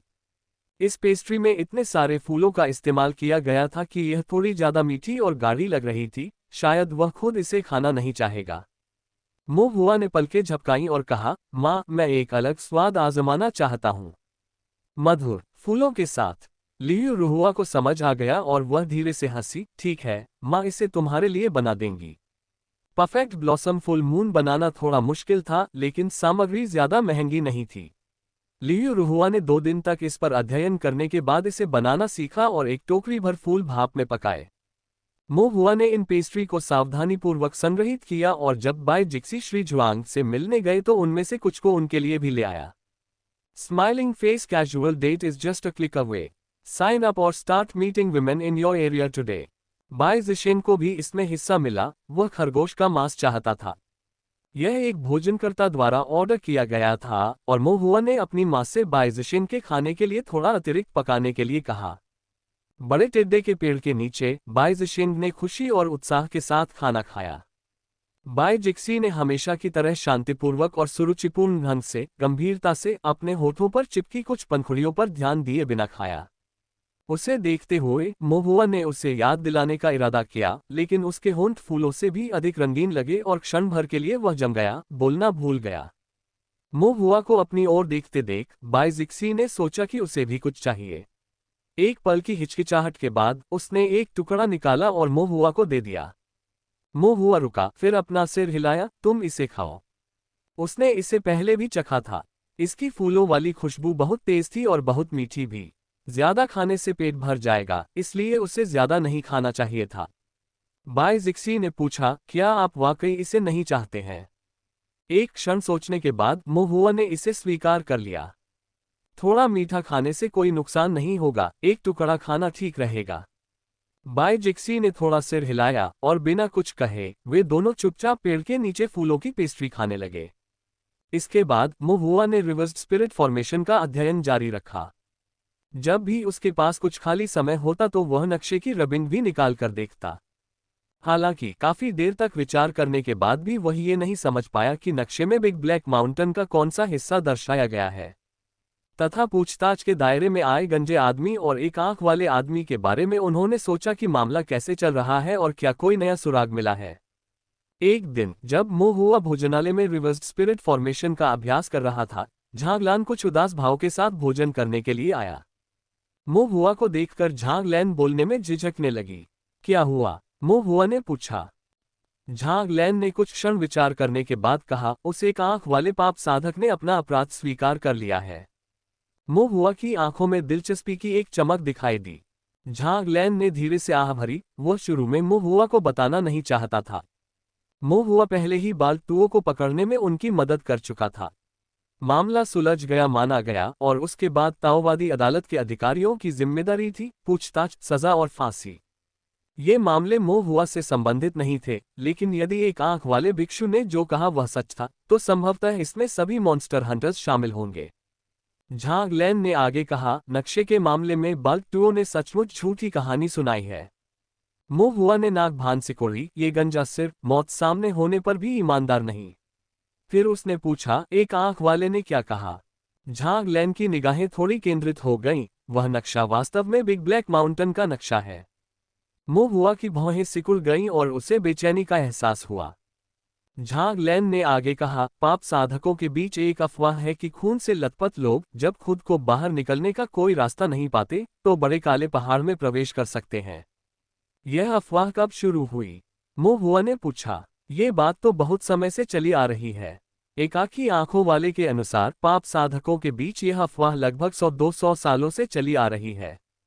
झांगलैन का स्वर भारी हो गया, लेकिन पहले बहुत कम लोग इस पर विश्वास करते थे। तोंगशियान शहर दूरस्थ था और बड़ा काला पर्वत विश्वासघाती था, इसलिए ज्यादा पाप साधक नहीं आते थे। लेकिन हाल ही में यह अलग है। हाल ही में तोंगशियान शहर धीरे धीरे फल फूल रहा है, स्वच्छंद साधक समृद्ध हो गए हैं, और अधिक व्यापारी आ जा रहे हैं, जिससे अवैध लाभ के अधिक अवसर पैदा हो रहे हैं। इसलिए कई पाप साधक बड़े काले पर्वत की ओर एकत्रित हो गए हैं। इसीलिए हम उन सभी को एक साथ पकड़ने और यह सुराग प्राप्त करने में सक्षम हुए। झांग लैन जितना अधिक बोलता गया, उसका स्वर उतना ही गंभीर होता गया। यदि वास्तव में ऐसा था, तो बिग ब्लैक माउंटेन के साथ सबसे बड़ी समस्या शायद वे पाप साधक नहीं थे। खून से लथपथ लोग जब खुद को बाहर निकलने का कोई रास्ता नहीं पाते, तो बिग ब्लैक माउंटेन में प्रवेश कर सकते हैं।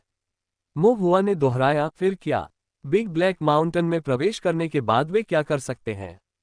झांग लैन ने सिर हिलाया, हमें यह नहीं पता। या यूं कहूं कि शायद जिन्हें पता है, वे अभी तक हमारे हत्थे नहीं चढ़े हैं। न तो बाल्टुओ और न ही एक आंख वाला जानता है। हाँ, झांग लैन ने सिर हिलाया, पूछताछ के बाद भी वे कुछ नहीं बोले। मुझे लगता है कि उन्हें सचमुच पता नहीं है। यदि ये पाप साधक नहीं जानते, तो एकमात्र सुराग ये होगा। मो हुआ का दिल धड़क उठा, वह नक्शा। झांग लैन ने धीरे से कहा, मैं भी यही सोच रहा था। अगर हम नक्शे पर चिन्हित स्थानों का पता लगा सकें, तो शायद हम इस अफवाह के पीछे की सच्चाई का पता लगा सकें। उस बाल्टुओ का क्या? नक्शा उसका है। झांग लैन कुछ निराश दिखी, उसे भी नहीं पता। उसने हत्या तो की और नक्शा भी चुरा लिया, लेकिन वह जगह कहाँ है और उसका क्या मतलब है, उसे कुछ भी पता नहीं। हालांकि एक आंख वाले ने कुछ अजीब चीज का सामना करने का उल्लेख किया। अजीब घटना? मो हुआ ने भौहें चढ़ा दी। झांग लैन ने थोड़ा सिर हिलाया और मो हुआ को सारी बात बताई। उसने बताया कि 10 साल से भी ज्यादा समय पहले वह बिग ब्लैक माउंटेन में चोरी करने गया था, लेकिन खाली हाथ लौटा। रात में एक ही कपड़े में लिपटा हुआ पहाड़ी हवा का सामना करते हुए वह एक बड़े पेड़ पर सोता था।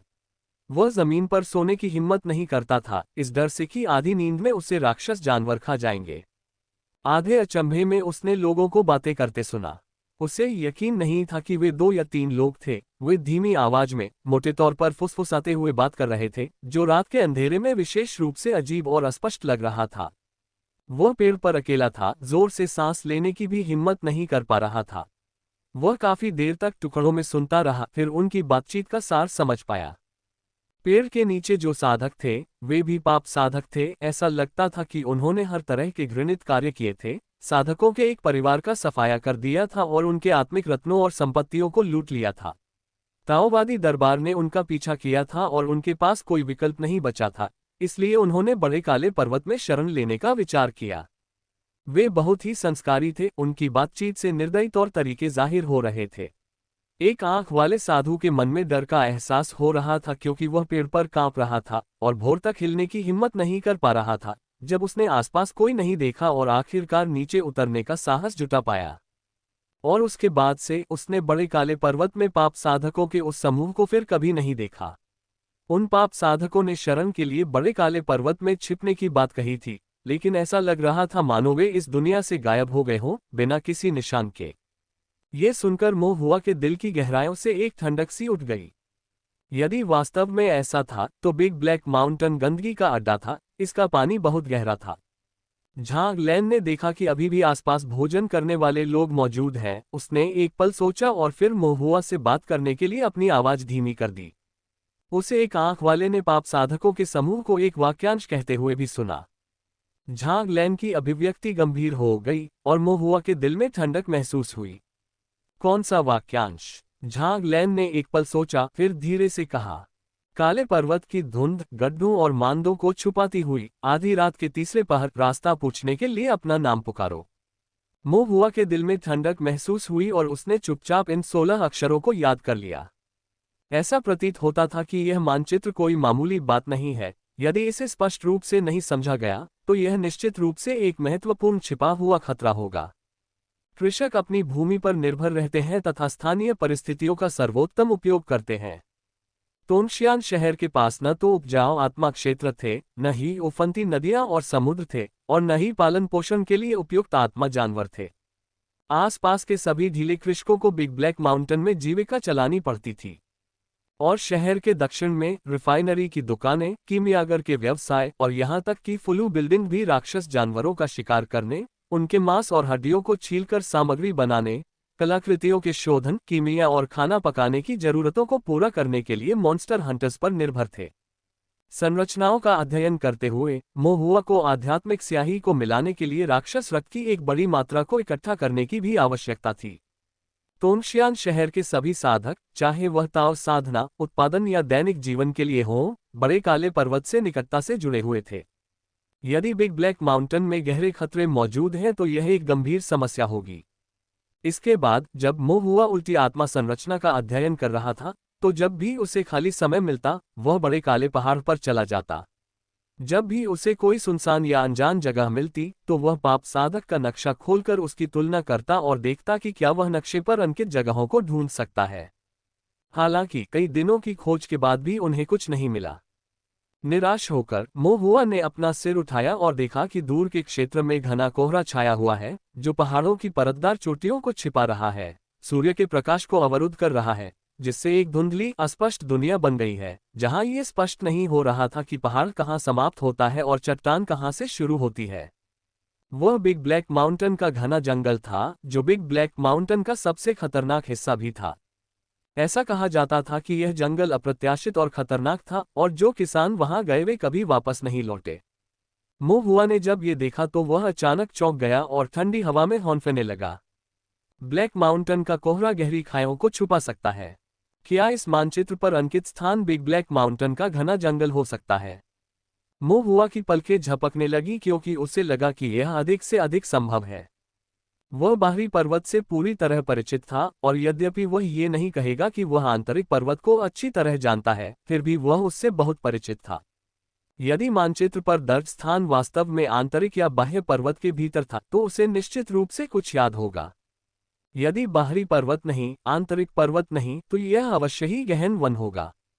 पाप का साधक जो बिना किसी निशान के गायब हो गया, वह गहन वन जहां से कोई वापस नहीं लौटा। अपने दिल में एक अनुमान के साथ मोहुआ पर एक ठंडी लहर छा गई।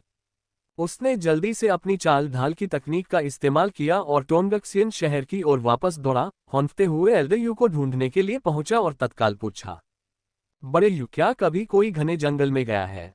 सवाल सुनकर डरकर एल्डर यू ने कहा, तुम ये क्यों पूछ रहे हो? वह घना जंगल खतरनाक है, तुम वहां नहीं जा सकते। उसने सोचा कि मोहुआ उत्सुक है और घने जंगल में खेलना चाहती है। मैं जा नहीं रहा, बस पूछ रहा हूं। मोहुआ ने सांस रोकी, क्या ये सच है कि एक बार राक्षस शिकारी घने जंगल में घुस गए तो कभी वापस नहीं आते? मोहुआ की गंभीर अभिव्यक्ति और गंभीर स्वर को देखकर एल्डर यू को पता चल गया कि यह कोई मामूली बात नहीं है और उन्होंने सिर हिलाया। वास्तव में यही मामला है। ये कब से शुरू हुआ? एल्डर यू ने अपनी भौहें सिकोड़ी और एक क्षण विचार करने के बाद कहा, यह संभवतः लगभग 200 या शायद 300 साल से भी अधिक पहले की बात है। तुम्हें यकीन नहीं है? मैं सिर्फ 200 साल से थोड़ा ज्यादा जिया हूं, तो उससे पहले की घटनाओं के बारे में मैं कैसे स्पष्ट हो सकता हूं? मैं सिर्फ सुनी सुनाई बातों पर ही यकीन कर सकता हूं। एल्डर यू ने अपनी दाढ़ी पर हाथ फेरा, अतीत को याद किया और फिर आगे बोले, ऐसा लगता है कि 300 साल से भी पहले, हालांकि यह गहरा जंगल खतरनाक था, फिर भी वहां पहुंचना संभव था। सुलभ। मोहुआ कुछ आश्चर्यचकित था। एल्डर यू ने सिर हिलाया, हाँ सुलभ, लेकिन घने कोहरे, जहरीले मियाज़मा और अधिक शक्तिशाली राक्षस जानवरों के साथ, वहां अधिक द्वितीय श्रेणी के जानवर थे।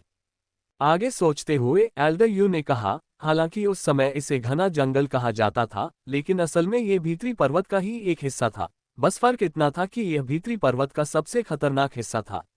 लेकिन बाद में बहुत सारे राक्षस शिकारी यहां घुस आए और फिर कभी वापस नहीं लौटे, और धीरे धीरे किसी की भी जाने की हिम्मत नहीं हुई।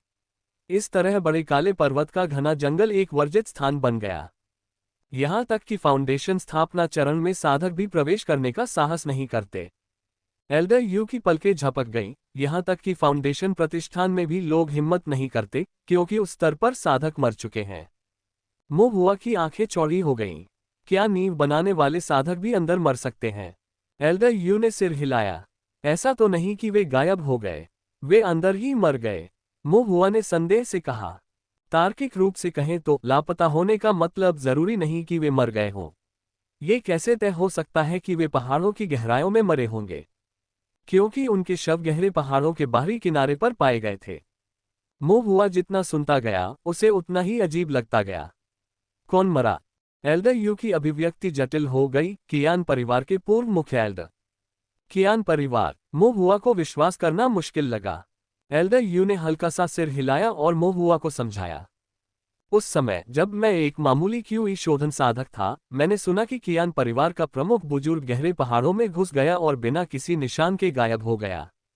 आधे महीने बाद कियान परिवार के कुलपति ने एक खोज दल का नेतृत्व किया, जो उसे जीवित या मृत खोजने के लिए दृढ़ था। एक कुल का मुखिया, इतना ऊंचा पद और अधिकार होने के बावजूद उसकी मृत्यु कैसे संदिग्ध रूप से हो सकती है। उस समय कियान परिवार के पास पहले से ही बहुत शक्ति थी, उनके कई हाथ थे, इसलिए उन्होंने पहाड़ों में जाने का साहस किया, लेकिन फिर भी उन्होंने लापरवाही बरतने की हिम्मत नहीं की। नींव स्थापना से लेकर क्यूई शोधन तक कियान परिवार की लगभग पूरी सेना जुट गई। साधक कंधे से कंधा मिलाकर खड़े थे, एक मानव जाल बना रहे थे, बाहरी इलाकों से गहरे पहाड़ों की ओर अंदर की ओर बढ़ रहे थे। अंततः किनारे पर एक पेड़ के नीचे उन्हें कियान परिवार के मृत प्रमुख बुजुर्ग का शरीर मिला। ऐसा कहा जाता है कि उनकी मृत्यु बहुत ही अजीब थी। उनका एक हाथ गायब था, मानो राक्षस जानवरों ने उन्हें काट लिया हो, लेकिन आखिरकार ये सिर्फ अफवाह है और कियान परिवार ने कभी भी मृत्यु का कारण नहीं बताया है। और फिर मोहुआ ने पूछा। बाद में कोई नतीजा नहीं निकला। कियान परिवार ने और गहराई से जांच करने की हिम्मत नहीं की। फाउंडेशन स्थापना चरण में एक प्रमुख बुजुर्ग की मृत्यु और शव की बरामदगी के बाद उनके पास किसी न किसी तरह का स्पष्टीकरण था। पहाड़ों में और आगे जाने का साहस करने पर अगर उन्हें सचमुच किसी बड़े खतरे का सामना करना पड़ता तो संभवतः कियान परिवार का नाश हो जाता। एल्डर यू कुछ हद तक दुखी लग रहे थे, लेकिन साथ ही थोड़ा अफसोस भी महसूस कर रहे थे। संभवतः वह कियान परिवार के मुख्य बुजुर्ग की मृत्यु के बारे में दुखी था और इस बात का अफसोस था कि कियान परिवार को पहाड़ों की गहराई में पूर्ण आपदा का सामना नहीं करना पड़ा। मोहुआ ने कहा, उस घटना के बाद किसी भी किसान ने फिर से गहरे पहाड़ों में प्रवेश करने की हिम्मत नहीं की। एल्डर यू ने सुधारा, कुछ लोगों ने हिम्मत की, लेकिन कोई भी वापस नहीं लौट सका। इस दुनिया में ऐसे बहुत से लोग हैं जो या तो दुस्साहसी हैं या अपनी सीमाओं से अनजान हैं, चाहे वे बेहद कुशल और बहादुर हो या फिर ऐसे मूर्ख जो किसी डर को नहीं जानते। लेकिन चाहे वे कोई भी हो, एक बार गहरे पहाड़ों में घुसने के बाद कोई भी कभी बाहर नहीं निकल पाया। मोहुआ की निगाहें जटिल हो गईं और उसने धीरे से कहा, क्या वे अपनी इच्छा से पहाड़ों में प्रवेश कर गए थे? एल्डर यू मुस्कुराए और कुछ और कहने ही वाले थे कि अचानक उनके चेहरे के भाव बदल गए। मुस्कान फीकी पड़ गई और उन्होंने गंभीरता से कहा, क्या आप कुछ जानते हैं? मोहुआ ने एक नक्शा निकाला और उसे एल्डर यू को सौंप दिया, जिसमें बलतुओं और अन्य पाप साधकों से जुड़ी घटनाओं का वर्णन था, जिसमें 16 पात्र भी शामिल थे। काले पहाड़ का घना कोहरा खाए और झाड़ियों को ढक सकता है। आधी रात को 3 बार पत्थर मारकर रास्ता पूछो। एल्डर यू ने मन ही मन बुदबुदाया और जैसे जैसे वह ऐसा करता गया, वह और अधिक चिंतित होता गया। उसका मन तेजी से दौड़ने लगा और उसकी आवाज कांपने लगी। क्या आपका मतलब यह है कि बिग ब्लैक माउंटेन की गहरी पहाड़ियां खलनायकों का एक बड़ा अड्डा हो सकती हैं और पिछले 200 से 300 वर्षों से अत्यंत क्रूर पाप साधक इसके अंदर छिपे हुए हैं? मोहुआ ने धीरे से सिर हिलाया। अपने आप को रोक पाने में असमर्थ, एल्डर यू खड़े हो गए और भौहें सिकोड़ते हुए हॉल में आगे पीछे घूमने लगे। कई बार इधर उधर घूमने के बाद एल्डर यू ने अपने विचारों को इकट्ठा किया, वापस बैठ गए, खुद को शांत करने के लिए चाय की एक घूंट ली और गहरी आवाज में कहा, वास्तव में ऐसी संभावना है। पिछले 200 वर्षों में अन्य क्षेत्रों के साधकों की तो बात ही छोड़िए, यहां तक कि राक्षस शिकारी भी गहरे पहाड़ों में लापता हो गए हैं। राक्षस शिकार संघ के पूर्व वरिष्ठों ने, जिनमें मैं भी शामिल हूं, बार बार कड़ी चेतावनी दी है कि गहरे पहाड़ों में न जाएं, क्योंकि इससे अक्सर आपदा आती है। लेकिन कुछ राक्षस शिकारी ऐसे भी थे जिन्होंने हमारी सलाह को नजरअंदाज कर दिया, गहरे पहाड़ों में घुस गए और फिर कभी उनके बारे में नहीं सुना गया। पहले मैं केवल उनकी मूर्खता पर क्रोधित था, यह नहीं जानता था कि वे जीवित हैं या मृत, लेकिन अब सब कुछ पर विचार करने पर मुझे एहसास हुआ कि इसमें कई षड्यंत्र शामिल हैं। जो लोग राक्षस शिकारी बन सकते थे, जो लोग भीतरी पहाड़ों में अपना नाम बना सकते थे, क्या उनमें से कोई भी बड़े काले पहाड़ के खतरों से अनजान है? उनमें से कितने लोग अपने जीवन को इतना महत्व नहीं देते कि वे मूर्खतापूर्वक गहरे पहाड़ों में प्रवेश कर जाएं? भले ही उन्हें अपनी जान की कोई कदर न हो, फिर भी उनकी पत्नियां और बच्चे जीवित रहने के लिए राक्षस शिकार के जरिए स्पिरिट स्टोन कमाने के लिए उन पर निर्भर रहते हैं। जब परिवार की देखभाल करनी होती है तो वे अपनी जान जोखिम में कैसे डाल सकते हैं? यदि वे विधवाओं और अनाथों को कष्ट सहने के लिए छोड़कर मर गए तो उन्हें इसकी जानकारी कैसे नहीं हो सकती? अब ऐसा प्रतीत होता है कि वे स्वेच्छा से गहरे पहाड़ों में नहीं गए थे, उन्हें या तो पकड़ लिया गया या मार दिया गया और फिर पहाड़ों की गहराई में ले जाया गया। एल्डर यू ने बोलना समाप्त किया और अचानक मेज पर थप्पड़ मारते हुए गुस्से से कहा, यह अपमानजनक है। पिछले 200 वर्षों से भी अधिक समय से बिग ब्लैक माउंटेन में अनेक मॉन्स्टर हंटर्स गायब हो चुके हैं। जबकि कुछ लोग निश्चित रूप से राक्षस जानवरों द्वारा मारे गए थे, कौन जानता है कि कितने लोगों को इन दुष्ट लोगों ने गहरे पहाड़ों में मार डाला और फिर गहराई में खींच लिया। मुख्य बात यह है कि इतने वर्षों तक हर कोई पूरी तरह से अनभिज्ञ था। एल्डर यू ने एक क्षण सोचा और निष्कर्ष निकाला कि शायद ये ठीक इसलिए था क्योंकि बिग ब्लैक माउंटेन बहुत खतरनाक था और साधकों का लापता हो जाना आम बात थी, इसलिए उन्होंने इसे बिना किसी की जानकारी के हत्या करने के लिए एक आवरण के रूप में इस्तेमाल किया। एल्डर यू के दिल में ठंडक फैल गई। इस समूह के लोगों ने बहुत बुरे काम किए थे और लंबे समय से षड्यंत्र रच रहे थे, उनकी योजनाएं सचमुच बहुत गहरी और गंभीर थीं। एल्डर यू ने गहरी सांस ली और महुआ से कहा, मैं दूसरों को इसके बारे में बता दूंगा। सच हो या झूठ, सबको सावधान रहना चाहिए। भले ही आपकी चाल ढाल अच्छी हो, फिर भी आपको सावधान रहना होगा। महुआ ने सिर हिलाया और कहा, चिंता मत करो एल्डर यू, मैं सावधान रहूंगा। एल्डर यू ने राहत में सिर हिलाया। यदि महुआ की तीव्र बुद्धि और इस विसंगति की खोज न होती तो शायद बिग ब्लैक माउंटेन के ऊपर छिपे खतरे को समझने में 10 या 100 साल और लग जाते। यह ऐसा है जैसे कोई खूंखार बाघ आपके बिस्तर के पास सो रहा हो। एल्डर यू ने आह भरी, उनकी भौहें कसकर सिकुड़ गईं। इसके बाद एल्डर यू ने गहरे पहाड़ों के बारे में खबर दी और मॉन्स्टर हंटर्स इसे सुनकर बहुत हैरान हुए।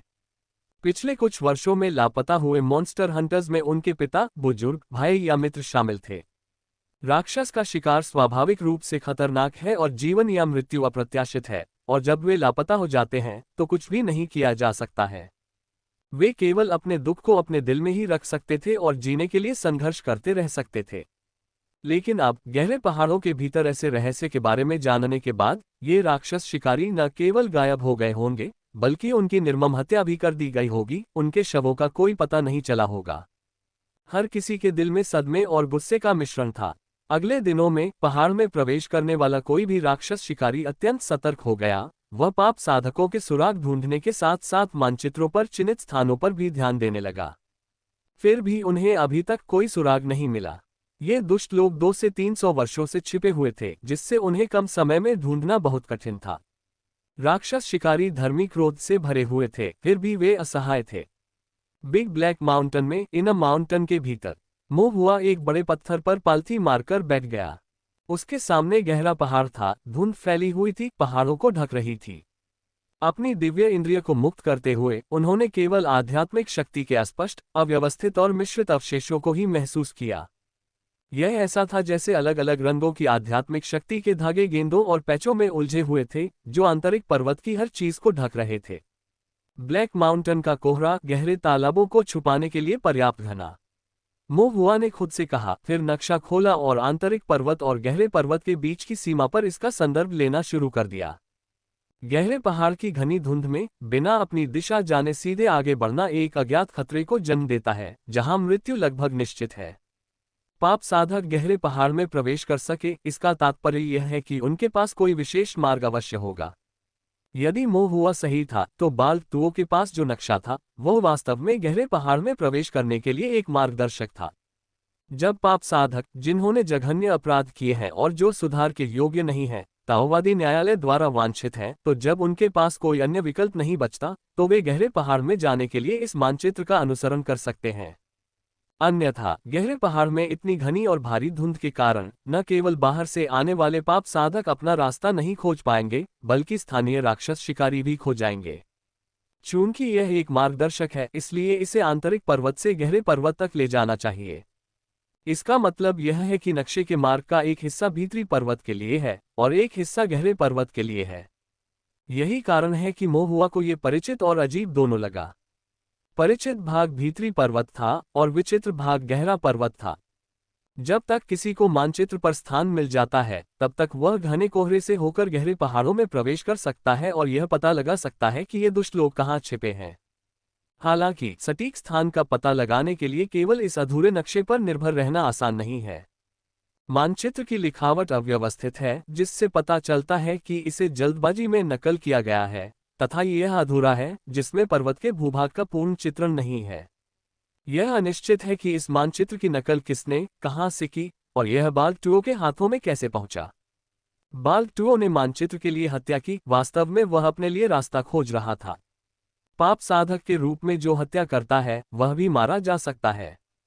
इस मानचित्र के साथ यदि परिस्थितियां असहनीय हो जाती तो वह गहरे पहाड़ों में प्रवेश कर सकता था और रहने के लिए जगह ढूंढ सकता था। लेकिन नक्शा अधूरा था और वह गहरे पहाड़ों का प्रवेश द्वार नहीं ढूंढ सका। इसके अलावा उसकी भरोसेमंद चालन तकनीक महुआ की पकड़ से बच नहीं सकी। इस प्रकार गहरे पहाड़ों में प्रवेश करने से पहले ही उसे पकड़ लिया गया और ताओवादी जेल में डाल दिया गया। वह पहले सच बताना नहीं चाहता था, शायद अभी भी उसके मन में कुछ अवास्तविक उम्मीदें थीं। घाटी में छिपाया गया उसका सारा सामान जब्त कर लिया गया, उसकी सालों की सारी जमा पूंजी खत्म हो गई। अगर इत्तेफाक से वह बच निकलता तो गहरे पहाड़ों में छिप जाना ही उसके लिए एकमात्र विकल्प होता। यह इन हताश भगोड़ों के लिए एकमात्र विकल्प भी था। सौभाग्य से दिशा निर्देश मिलने से महुआ को खोज करने के लिए एक प्रारंभिक बिंदु मिल गया। कई दिनों की निष्फल खोज के बाद महुआ को अंततः एक स्थान मिला जो मानचित्र से 6 से 7 अंक समान था। यह इन माउंटेन और गहरे पहाड़ों के बीच की सीमा थी। दोनों ओर की पर्वतीय संरचनाएं एक दूसरे के आमने सामने थीं तथा अपने उत्थान और पतन में एक दूसरे को सहारा दे रही थीं। और यद्यपि यह इन माउंटेन में स्थित था, फिर भी कोहरा अधिक घना था, जो धुंध के माध्यम से गहरे पहाड़ों का सार धीरे धीरे व्यक्त कर रहा था। महुआ का उत्साह बढ़ गया जब उसने नक्शे को देखा, चलते हुए और साथ ही उसकी जांच करते हुए। जैसे जैसे वह चलता गया, महुआ आगे नहीं बढ़ सका। महुआ के सामने एक विशाल चट्टान फैली हुई थी। चट्टान चौड़ी थी, उसके किनारे अज्ञात थे। चट्टान के नीचे धुंध से ढका एक गहरा अथाह गड्ढा था, जिसे देखने वाला हर व्यक्ति भयभीत हो जाता था। महुआ को निराशा महसूस हुई। कई दिनों की खोज के बाद यह मानचित्र से सबसे अधिक मिलता जुलता स्थान था, फिर भी यह एक मृत अंत निकला। इस तरह से हार मान लेना कुछ ऐसा था जिसे महुआ स्वीकार नहीं कर सका। उसने फिर से आसपास का निरीक्षण किया और मन ही मन सोचा, ब्लैक माउंटेन का कोहरा रसातल को छुपा सकता है। ये रसातल पाप साधकों को गहरे रसातल या शाब्दिक खाई के रूप में संदर्भित कर सकता है। उस स्थिति में क्या वे चट्टान के नीचे खाई में छिपे हो सकते हैं? महुआ की आंखें हल्की चमक उठीं। ये पूरी तरह असंभव नहीं लग रहा था। तो क्या करें? बस नीचे कूद जाऊं। महुआ चट्टान के किनारे पर लेट गया और नीचे देखा तो उसके रोंगटे खड़े हो गए। चट्टान बहुत गहरी थी, गिरने पर मृत्यु निश्चित थी। शायद चट्टान गहरी नहीं है, बस घने कोहरे के कारण छिपी हुई है। महुआ ने फिर अनुमान लगाया। उसे पास में ही एक बड़ी चट्टान मिली और उसने बड़ी मेहनत से उसे चट्टान के किनारे तक खींचकर नीचे गिरा दिया। गिरती हुई चट्टान नीचे धुंध में एक कुरकुराहट के साथ गिर गई। ऐसा प्रतीत हुआ जैसे वह किसी चट्टान से टकरा रही हो, फिर वह चट्टान से नीचे लुढ़क गई, इससे पहले कि उसकी प्रतिध्वनि पूरी तरह से गायब हो गई। ये सचमुच अथाह गहरा है। इसके बाद महुआ ने उस क्षेत्र को स्कैन करने के लिए अपनी दिव्य इंद्री जारी की। दिव्य ज्ञान की मंद दृष्टि में संसार के असंख्य सार तत्व जीवित हो उठे।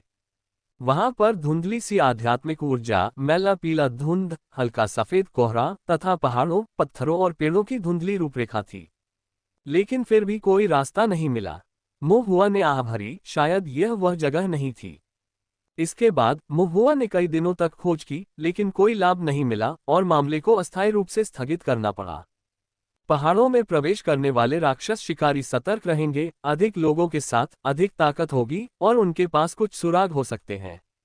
महुआ को एक और महत्वपूर्ण कार्य करना था। उन्होंने 9.5 उल्टी आत्मा संरचना का चित्र बनाना समाप्त कर लिया था और अब वे गुप्त संरचना सीखने के लिए श्री जुआंग से संपर्क कर सकते थे। एक बार जब उसने छिपाव निर्माण सीख लिया तो भले ही उसके आध्यात्मिक मूल में कुछ दोष हो, वह छिपाव तकनीक का उपयोग करने में सक्षम हो जाएगा। छिपाव संरचना का संरचना आरेख है। श्री जुआंग ने महुआ को एक फॉर्मेशन डायग्राम दिया, इसे स्वयं देखो और अधिक अभ्यास करो, ये तुम्हारे लिए बहुत कठिन नहीं होना चाहिए। महुआ ने आदरपूर्वक उसे लिया और उस पर संक्षिप्त नजर डाली। गुप्त संरचना का संरचना केंद्र कुछ विशेष था और संरचना पैटर्न कुछ अस्पष्ट थे, जो सामान्य 5 तत्व संरचना से थोड़ा हटकर थे, लेकिन वास्तव में ये बहुत कठिन नहीं था, कम से कम महुआ के लिए तो नहीं। फॉर्मेशन सीखने वाले एक फॉर्मेशन मास्टर के लिए सबसे चुनौतीपूर्ण हिस्सा वास्तव में दिव्य भावना थी। जब तक किसी की दिव्य भावना पर्याप्त रूप से मजबूत है, कुछ समय और प्रयास के साथ आमतौर पर अन्य मुद्दों को हल करने का एक तरीका मिल जाएगा।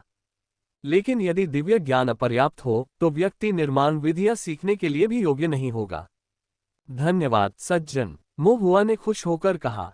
श्री जुआंग ने हल्का सा सिर हिलाया, उनकी निगाहें गहरी हो गईं, फिर उन्होंने एक और संरचना आरेख निकाला और कहा, ये पूर्ण 10 पैटर्न वाला उल्टा आत्मा निर्माण है।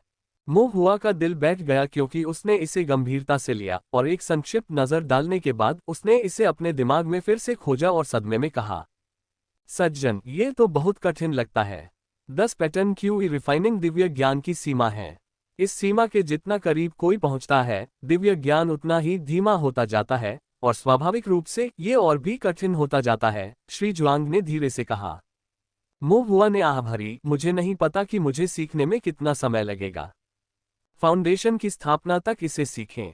मो हुआ एक क्षण के लिए स्तब्ध रह गया, फिर उसे एहसास हुआ कि वास्तव में 10 पैटर्न संरचना केवल एक फाउंडेशन बिल्डिंग कल्टीवेटर द्वारा ही सीखी जा सकती है। यदि वह उल्टी आत्मा संरचना बना सकता है, तो उसे वास्तव में फाउंडेशन स्थापना चरण में किसी व्यक्ति की दिव्य अनुभूति होगी।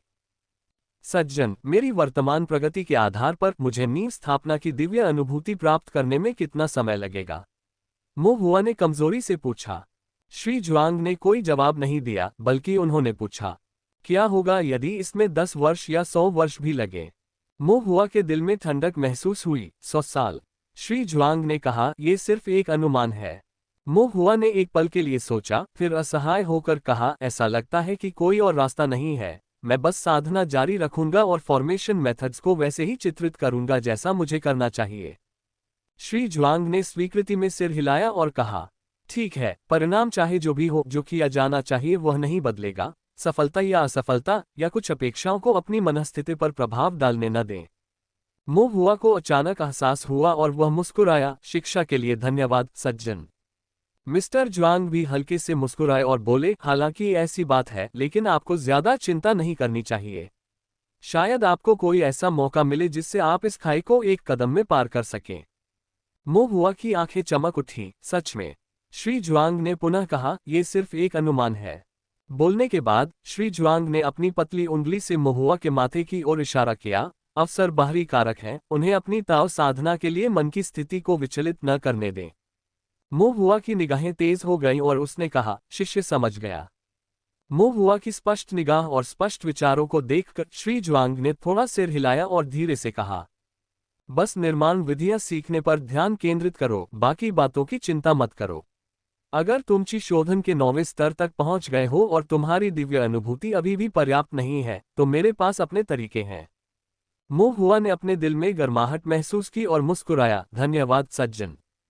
फिर श्री जुआंग ने हाथ हिलाते हुए कहा, जाओ और फॉर्मेशन मेथड्स का अध्ययन करो, मैं थोड़ा आराम करूंगा। ठीक है। जैसे ही मो हुआ जाने के लिए मुड़ा, उसे अचानक कुछ याद आया और वह झिझका, जैसे वह कुछ कहना चाहता हो, लेकिन उसने खुद को रोक लिया। ये देखकर श्री जुआंग ने कहा, आगे बढ़ो और जो कुछ पूछना चाहते हो पूछो। लेकिन मो हुआ हिचकिचाया, क्या इससे आपके आराम में खलल नहीं पड़ेगा? श्री जुआंग बांस की कुर्सी पर आराम से लेट गए, मैं पहले से ही आराम कर रहा हूं, कुछ शब्दों से कोई फर्क नहीं पड़ेगा। मो हुआ मुस्कुराया और फिर पूछा, सज्जन, क्या रिवर्स्ड स्पिरिट फॉर्मेशन वास्तव में केवल संरचनाओं को तोड़ने के लिए है? श्री जुआंग की आंखें, जो लगभग बंद थीं, आश्चर्य से थोड़ी खुल गईं। आपने ऐसा क्यों पूछा? अगर यह वास्तव में केवल संरचना को तोड़ने के बारे में होता, तो यह इतना मुश्किल नहीं होता। मो हुआ ने सावधानी से कहा, उल्टा आत्मा रूपांकन रूपों को तोड़ सकता है, लेकिन ये रूपांकन 10 पैटर्न वाला प्रथम श्रेणी का है। साधारण ची शोधन साधक इसे सीख भी नहीं सकते, और चूंकि वे इसे सीख नहीं सकते, इसलिए वे आमतौर पर इसे तोड़ने के लिए उल्टे आत्मा रूपांकन का उपयोग नहीं कर सकते। इसके अलावा किसी संरचना को तोड़ने के कई तरीके हैं, और इसे तोड़ने के लिए केवल रिवर्स्ड स्पिरिट संरचना का उपयोग करने की कोई आवश्यकता नहीं है, जो इस संरचना को कठिन और बेकार बना देगा, बिल्कुल चिकन रिब की तरह। चिकन रिब संरचना, भले ही यह स्वर्गीय दाव की विसंगतियों में से एक है, कुलीन कुलों और महान परिवारों द्वारा संजोए जाने की संभावना नहीं है। यदि कुलीन कुल और महान परिवार इसे इतना महत्व देते हैं, तो क्या यह इंगित नहीं करता कि इस संरचनाओं को तोड़ने के अलावा अन्य महत्वपूर्ण उपयोग भी हैं? श्री जुआंग की पलकें हल्की सी झपकी, और फिर उन्होंने हंसते हुए अपना सिर हिलाया। तुम बच्चे, तुम इतने तेज तर्रार हो, मुझे सचमुच नहीं पता कि तुम्हें ये सब विचार कहाँ से मिलते हैं। मो हुआ ने शर्मीली मुस्कान दी। श्री जुआंग ने कहा, आप एक बात गलत समझ रहे हैं, रिवर्स्ड स्पिरिट फॉर्मेशन कठिन और बेकार नहीं है, इसके विपरीत ये बहुत उपयोगी है। किसी संरचना को तोड़ने के लिए संरचना पैटर्न का उपयोग करते हुए आपको सैकड़ों या हजारों संरचना पैटर्न हल करने पड़ सकते हैं। लेकिन इसे तोड़ने के लिए रिवर्स्ड स्पिरिट संरचना का उपयोग करके आप सीधे इसकी संरचना नेत्र को हल कर सकते हैं। आपको केवल कुछ मुख्य स्पिरिट गैदरिंग एरे को हल करने की आवश्यकता होती है। जब तक आप संरचना की संरचना आंख को ढूंढ सकते हैं और इसे तोड़ने के लिए रिवर्स स्पिरिट संरचना का उपयोग कर सकते हैं, संरचना को तोड़ने की गति दर्जनों या सैकड़ों गुना तेज हो सकती है। ये सुनकर मो हुआ ने बार बार सिर हिलाया। उस स्थिति में बचाई गई आध्यात्मिक स्याही भी दर्जनों या सैकड़ों गुना अधिक होगी। मो हुआ की आध्यात्मिक स्याही हमेशा कम पड़ती थी। इतनी आध्यात्मिक स्याही बचा पाना वाकई बहुत महत्वपूर्ण था। एक और बात है जो आपने सही कही। श्री जुआंग ने मो हुआ की ओर देखा और सहमति में सिर हिलाया। रिवर्स्ड स्पिरिट फॉर्मेशन वास्तव में केवल संरचनाओं को तोड़ने के लिए नहीं है, सबसे महत्वपूर्ण बात यह है कि यह संरचनाओं को ध्वस्त कर सकती है। ढह जाना। मो हुआ की अभिव्यक्ति उलझन भरी हो गई। क्या इसका मतलब यह है कि संरचना ढह गई है या नियंत्रण से बाहर हो गई है? यह एक पतन है, लेकिन नियंत्रण की हानि नहीं है, बल्कि यह फॉर्मेशन मास्टर की इच्छा से फॉर्मेशन के पतन को नियंत्रित करने जैसा है। संरचना के पतन को नियंत्रित करना। मो हुआ ने अपना सिर खुजलाया, हैरान होकर, इसका क्या उपयोग है? श्री जुआंग काफी देर तक चुप रहे, उनके हाव भाव कई बार बदलते रहे। अंततः उन्होंने आह भरी और फिर बोले, संरचनाएं स्वर्गीय दाव का पालन करती हैं, जिसमें ब्रह्मांड के मूलभूत सिद्धांत और आध्यात्मिक शक्ति का संचालन शामिल होता है। जब कोई संरचना ढह जाती है, तो संरचना के ढांचे के भीतर आध्यात्मिक शक्ति पैटर्न के रूप में अराजक हो जाती है, लगातार टकराती रहती है, पैदा होती है और नष्ट हो जाती है। आध्यात्मिक शक्ति के अत्यंत मजबूत उतार चढ़ाव पैदा करती है, जिसमें अत्यधिक और अकल्पनीय शक्ति होती है। यदि निर्माण विधि का वर्गीकरण पर्याप्त उच्च है, तो इसके पतन पर उत्पन्न शक्ति को प्रलयकारी कहा जा सकता है। श्री जुआंग का स्वर पहले से कहीं अधिक गंभीर हो गया। मो हुआ का दिल सदमे से कांप उठा और वह उत्साहित भी था। तो अगर मैं रिवर्स्ड स्पिरिट फॉर्मेशन सीख लूं, तो क्या मैं फॉर्मेशंस को ध्वस्त भी कर सकता हूं? श्री जुआंग ने एक मुस्कान के साथ कहा, जो असल में मुस्कान नहीं थी। जब तक तुम रिवर्स्ड स्पिरिट फॉर्मेशन सीखोगे, तब तक तुम फाउंडेशन एस्टेब्लिशमेंट हासिल करने के करीब पहुंच चुके होगे। First grade reversed spirit formation से फॉर्मेशन को ध्वस्त करने की शक्ति रैंक को चुनौती दे सकती है, लेकिन यह संभवतः फाउंडेशन एस्टेब्लिशमेंट मंत्र जितनी ही शक्तिशाली होगी। तुम क्यों परेशान हो रहे हो? मो हुआ दंग रह गया। तो फिर द्वितीय श्रेणी के उल्टे आत्मा निर्माण के बारे में क्या? आपको संभवतः ये सीखने के लिए तब तक इंतजार करना होगा जब तक आप अंतिम चरण के द्वितीय श्रेणी फॉर्मेशन मास्टर नहीं बन जाते। एक द्वितीय श्रेणी फॉर्मेशन मास्टर और बाद के चरणों में ये दूर भविष्य में होने वाला है। मो हुआ ने आह भरी। तो फिर यह उल्टी आत्मा संरचना कुछ हद तक चिकन रिब जैसी है। प्रथम श्रेणी का उल्टा स्पिरिट फॉर्मेशन, प्रथम श्रेणी के मास्टर इसे नहीं सीख सकते, द्वितीय श्रेणी के मास्टर के लिए इसका कोई उपयोग नहीं है। ऐसा नहीं है कि फॉर्मेशन विधि कोई आसान काम है, बात बस इतनी है कि फॉर्मेशन मास्टर्स की क्षमताएं सीमित हैं और वे फॉर्मेशन को समझ नहीं सकते, न ही उसके प्रभावों को उजागर कर सकते हैं। श्री जुआंग ने उदासीनता से कहा, इसके अलावा फॉर्मेशन का पतन इतना आसान नहीं है। यहां तक कि साधारण द्वितीय श्रेणी के फॉर्मेशन मास्टर्स में भी प्रथम श्रेणी के फॉर्मेशन को ध्वस्त करने की क्षमता नहीं होती। या यूं कहें कि इस दुनिया में वास्तव में बहुत कम फॉर्मेशन मास्टर्स हैं जो रिवर्स्ड स्पिरिट फॉर्मेशन में पूरी तरह से महारत हासिल कर सकते हैं और इसका उपयोग फॉर्मेशन को ध्वस्त करने के लिए कर सकते हैं। मो हुआ ने अपनी भौहें सिकोड़ते हुए कहा, क्या रिवर्स्ड स्पिरिट फॉर्मेशन का उपयोग करते समय बहुत कुछ विचार करने की आवश्यकता होती है? श्री जुआंग अपनी बात जारी रखने ही वाले थे कि अचानक थकान के लक्षण दिखाई देने लगे और उन्होंने जिम्हाई लेते हुए कहा, अगर तुम सचमुच रिवर्स्ड स्पिरिट फॉर्मेशन सीख गए, तो मैं तुम्हें सिखाऊंगा। अभी बहुत जल्दी है। हुआ वास्तव में रिवर्स्ड स्पिरिट फॉर्मेशन में महारत हासिल करना चाहता था। लेकिन 10 पैटर्न वाले उल्टे स्पिरिट फॉर्मेशन को सीखने के लिए फाउंडेशन स्थापना चरण की दिव्य समझ की आवश्यकता थी। जब तक वह इसे हासिल करता तब तक मो हुआ खुद फाउंडेशन स्थापना के करीब पहुंच चुका होगा। श्री जुआंग शायद परेशानी से बचना चाहते थे और उन्होंने जरूरत से ज्यादा वादे करने शुरू कर दिए। मो हुआ ने चुपचाप अपने मन में सोचा।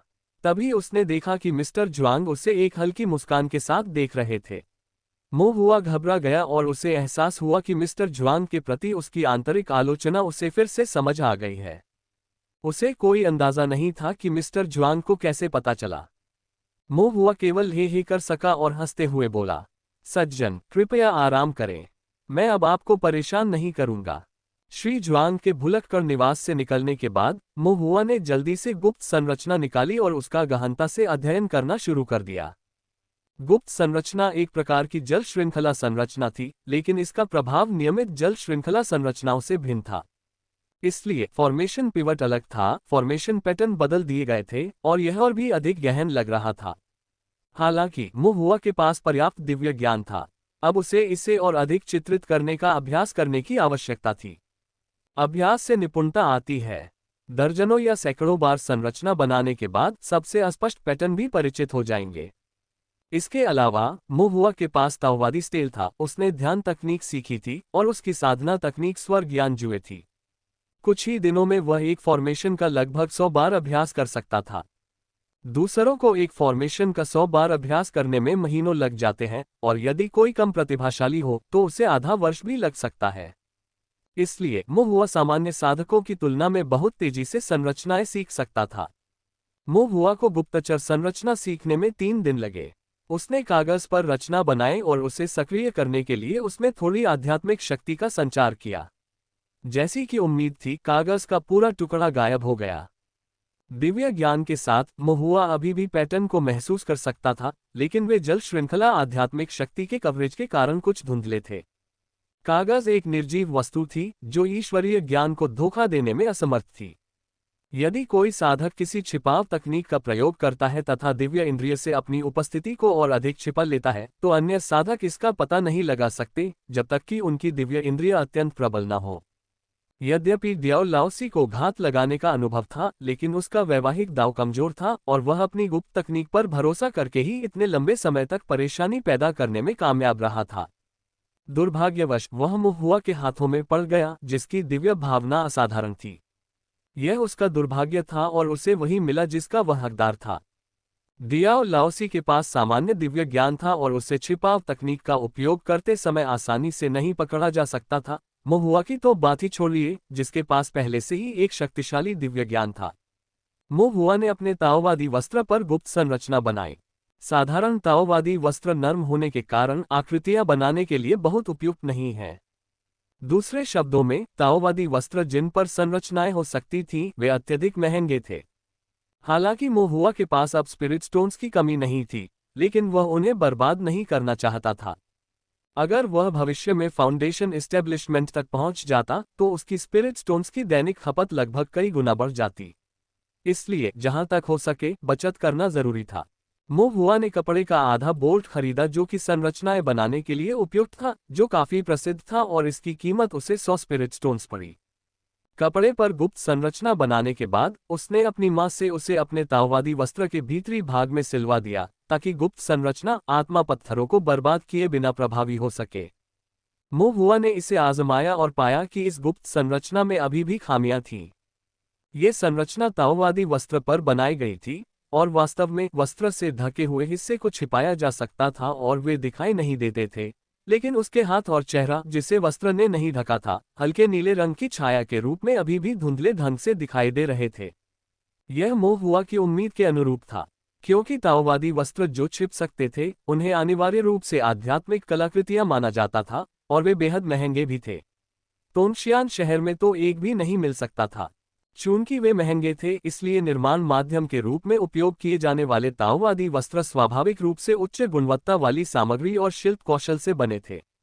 मो हुआ द्वारा कपड़े पर आकृति बनाना और अपने ताओवादी वस्त्र पर पैबंद लगाना, इसकी तुलना नहीं की जा सकती।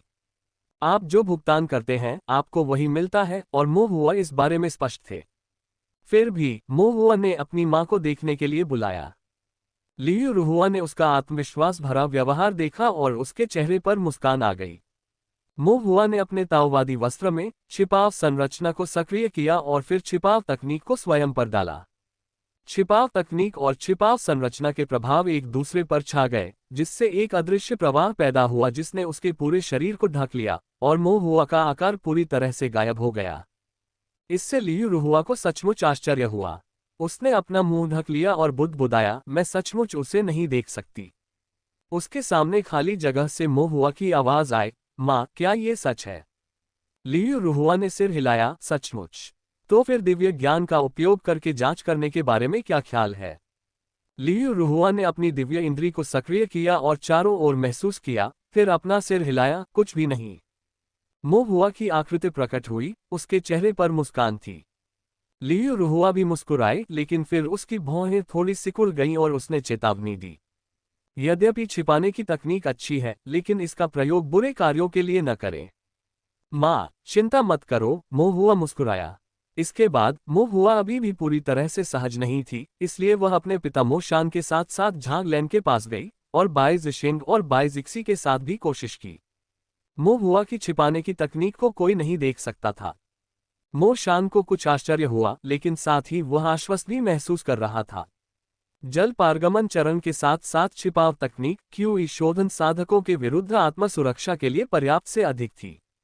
एक पिता के रूप में अब उन्हें इन माउंटेन में किसी भी खतरे का सामना करने के बारे में ज्यादा चिंता करने की जरूरत नहीं थी। झांग लैन को इसे देखना ही परेशानी भरा लगा। मो हुआ जो मंत्र सीख रहा था, वे अधिकाधिक रहस्यमय होते जा रहे थे तथा उनसे निपटना अधिक कठिन होता जा रहा था। जल मार्ग से गुजरने की तकनीक ने उसे पकड़ से बाहर कर दिया, जल कारावास तकनीक ने उसे भागने लायक नहीं छोड़ा, और अब इस छिपाव तकनीक के साथ कोई उसे देख भी नहीं सकता था।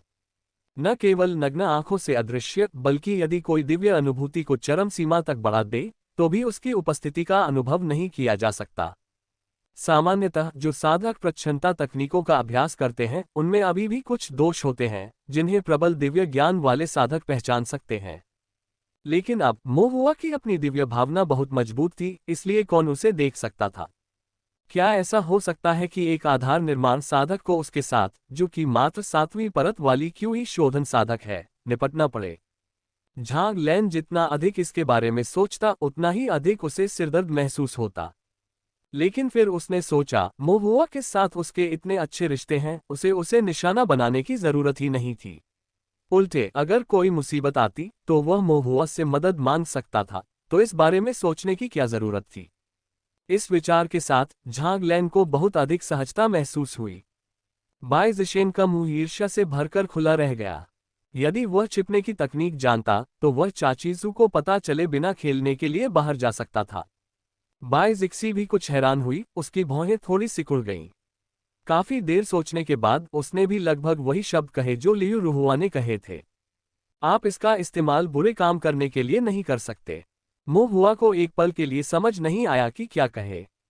एक क्यूई शोधन साधक के रूप में उसके पिता मो शान के पास व्यापक अनुभव था, झांग लान के पास गहन साधना थी, और जिशेंग और जिक्सी एक सुविख्यात परिवार से थे, फिर भी कोई भी उसकी छिपाव तकनीक को नहीं देख सका। मो हुआ छिपाव तकनीक के प्रभाव से संतुष्ट होकर सिर हिलाने से खुद को नहीं रोक सका। लेकिन फिर एक संदेह पैदा हुआ। क्यूई शोधन साधक इसके आर पार नहीं देख सकते, लेकिन क्या फाउंडेशन बिल्डिंग साधक देख सकते हैं?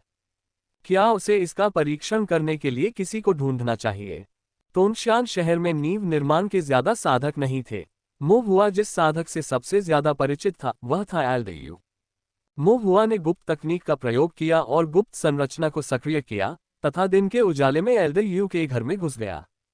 ऐसा लग रहा था जैसे एल्डयू ने अभी अभी किसी साधक से बातचीत समाप्त की हो और वह अकेले बैठक कक्ष में बैठकर चाय पी रहे हों। मो हुआ दबे पांव घर में घुसा और दरवाजे पर एक कुर्सी चुनकर एल्डयू से दूर बैठ गया। एल्डयू ने कोई प्रतिक्रिया नहीं दिखाई। मो हुआ थोड़ा और करीब आ गया। बुजुर्ग यू अनजान बने रहे, उनका सिर नीचे झुका हुआ था और वे चाय पी रहे थे।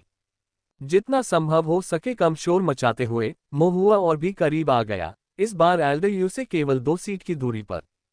मो हुआ चुपचाप एल्डयू को देख रहा था, सोच रहा था कि अब आपने मुझे देख लिया होगा। लेकिन एल्डयू अपनी चाय की चुस्कियां लेते रहे, मानो उन्हें कुछ भी पता ना हो। मोहुआ के दिल में खुशी की लहर दौड़ गई, उसे आश्चर्य हुआ कि छिपाने की तकनीक इतनी अच्छी तरह से काम कर रही थी।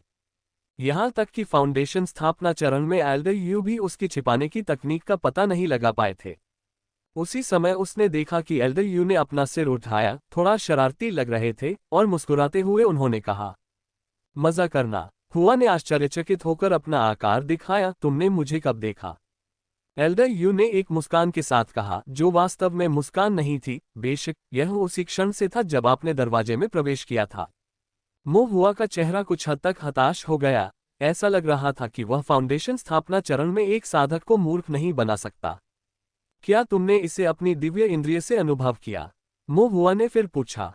एल्डर यू ने अपना सिर थोड़ा हिलाया, नहीं, मैंने यही सुना था। मोहुआ दंग रह गया, सुना? सही, एल्डर यू ने कहा, इतने सालों से मॉन्स्टर हंटर होने के नाते मॉन्स्टर बीस्ट का शिकार करते हुए पहाड़ों में अपने साल बिताने के कारण मैं हर छोटी सी सरसराहट से वाकिफ हूँ। और हाँ, ये मेरा घर है, मैं अक्सर यहाँ लिविंग रूम में बैठकर चाय पीता हूँ। कमरा खाली है और अचानक एक और मौजूदगी का एहसास होता है। मैं कैसे ध्यान नहीं देता? एल्डर यू ने मोहुआ की ओर देखा और समझाते समय उनके चेहरे पर एक दयालु मुस्कान थी। मोहुआ ने सिर हिलाया, उसे लगा कि इसमें कोई तर्क है। फिर एक पल सोचने के बाद उसकी आंखें चमक उठीं। तो फिर अगर माहौल और भी अस्त व्यस्त हो और मैं बिना हिले डुले या आवाज किए बैठ जाऊं, तो क्या आप मुझे पहचान पाएंगे? यह है। बड़े यू ने कुछ हिचकिचाहट के साथ अपनी दाढ़ी को सहलाया। ये कहना कि वह उसे नहीं ढूंढ सका, फाउंडेशन स्थापना चरण में एक एल्डर के रूप में उसकी प्रतिष्ठा को कुछ नुकसान पहुंचाएगा। लेकिन ये कहना कि वह निश्चित रूप से उसे ढूंढ लेगा, उसे पूरी तरह से यकीन नहीं था। मूलतः जब मोहुआ ने कमरे में प्रवेश किया तो उसने वास्तव में शुरुआत में ध्यान नहीं दिया था। ये केवल तब हुआ जब मोहुआ ने कदम बढ़ाया, हालांकि उसके कदम हल्के थे, फिर भी धीमी आवाज उसके कानों तक पहुंची। उन्होंने ध्वनि से स्थान की पहचान की, फिर अपनी दिव्य इंद्रिय से उस क्षेत्र को छान मारा। तभी उन्हें एक धुंधली आकृति दिखाई दी, एक छोटा साधक जो छिपाव तकनीक का प्रयोग कर रहा था। यह उपस्थिति बहुत परिचित थी। इसके अलावा छिपाने की तकनीक का उपयोग करने के लिए, इतना छोटा होने और अपने लिविंग रूम में खेलने की हिम्मत करने के लिए मोहुआ के अलावा कोई और नहीं था। एल्डर यू ने बस कुछ न देखने का नाटक किया और कुछ देर तक मोहुआ के साथ खेला। लेकिन अब जब उसने इसके बारे में सोचा तो उसे लगा कि अगर उसने आवाज नहीं सुनी होती और जानबूझकर उस क्षेत्र को देखने के लिए अपनी दिव्य इंद्री का उपयोग नहीं किया होता, तो शायद उसे मोहुआ कभी नहीं मिलता। एल्डर यू ने भौहें चढ़ाईं, कुछ देर तक इसके बारे में सोचा और अंततः सच कहा। ऐसी स्थिति में ये कहना सचमुच कठिन है। मोहुआ की आंखें चमक उठी। बड़े यू, क्या हम कोशिश करें? एल्डर यू कहना चाहते थे, मुझे बाद में कुछ काम करना है, लेकिन मोहुआ की उत्साही बड़ी आंखें देखकर शब्द नहीं निकले। वैसे भी यह कोई जरूरी काम नहीं है, इसे आराम समझो और बच्चे मोहुआ के साथ खेलने जाओ, एल्डर यू ने मन ही मन सोचा। वह ये भी जानना चाहता था कि मोहुआ की छिपने की तकनीक असल में कितनी कारगर थी। ठीक है, चलो इसे परखने के लिए कोई जगह ढूंढते हैं और देखते हैं कि क्या मैं तुम्हें खोज सकता हूं, एल्डर यू ने सिर हिलाकर और मुस्कुराते हुए कहा। दोनों तोंगशियान शहर के बाहर गए और एक पहाड़ की तलहटी में एकांत स्थान ढूंढ निकाला। यहाँ पेड़ बड़ी संख्या में थे और वनस्पति हरी भरी थी।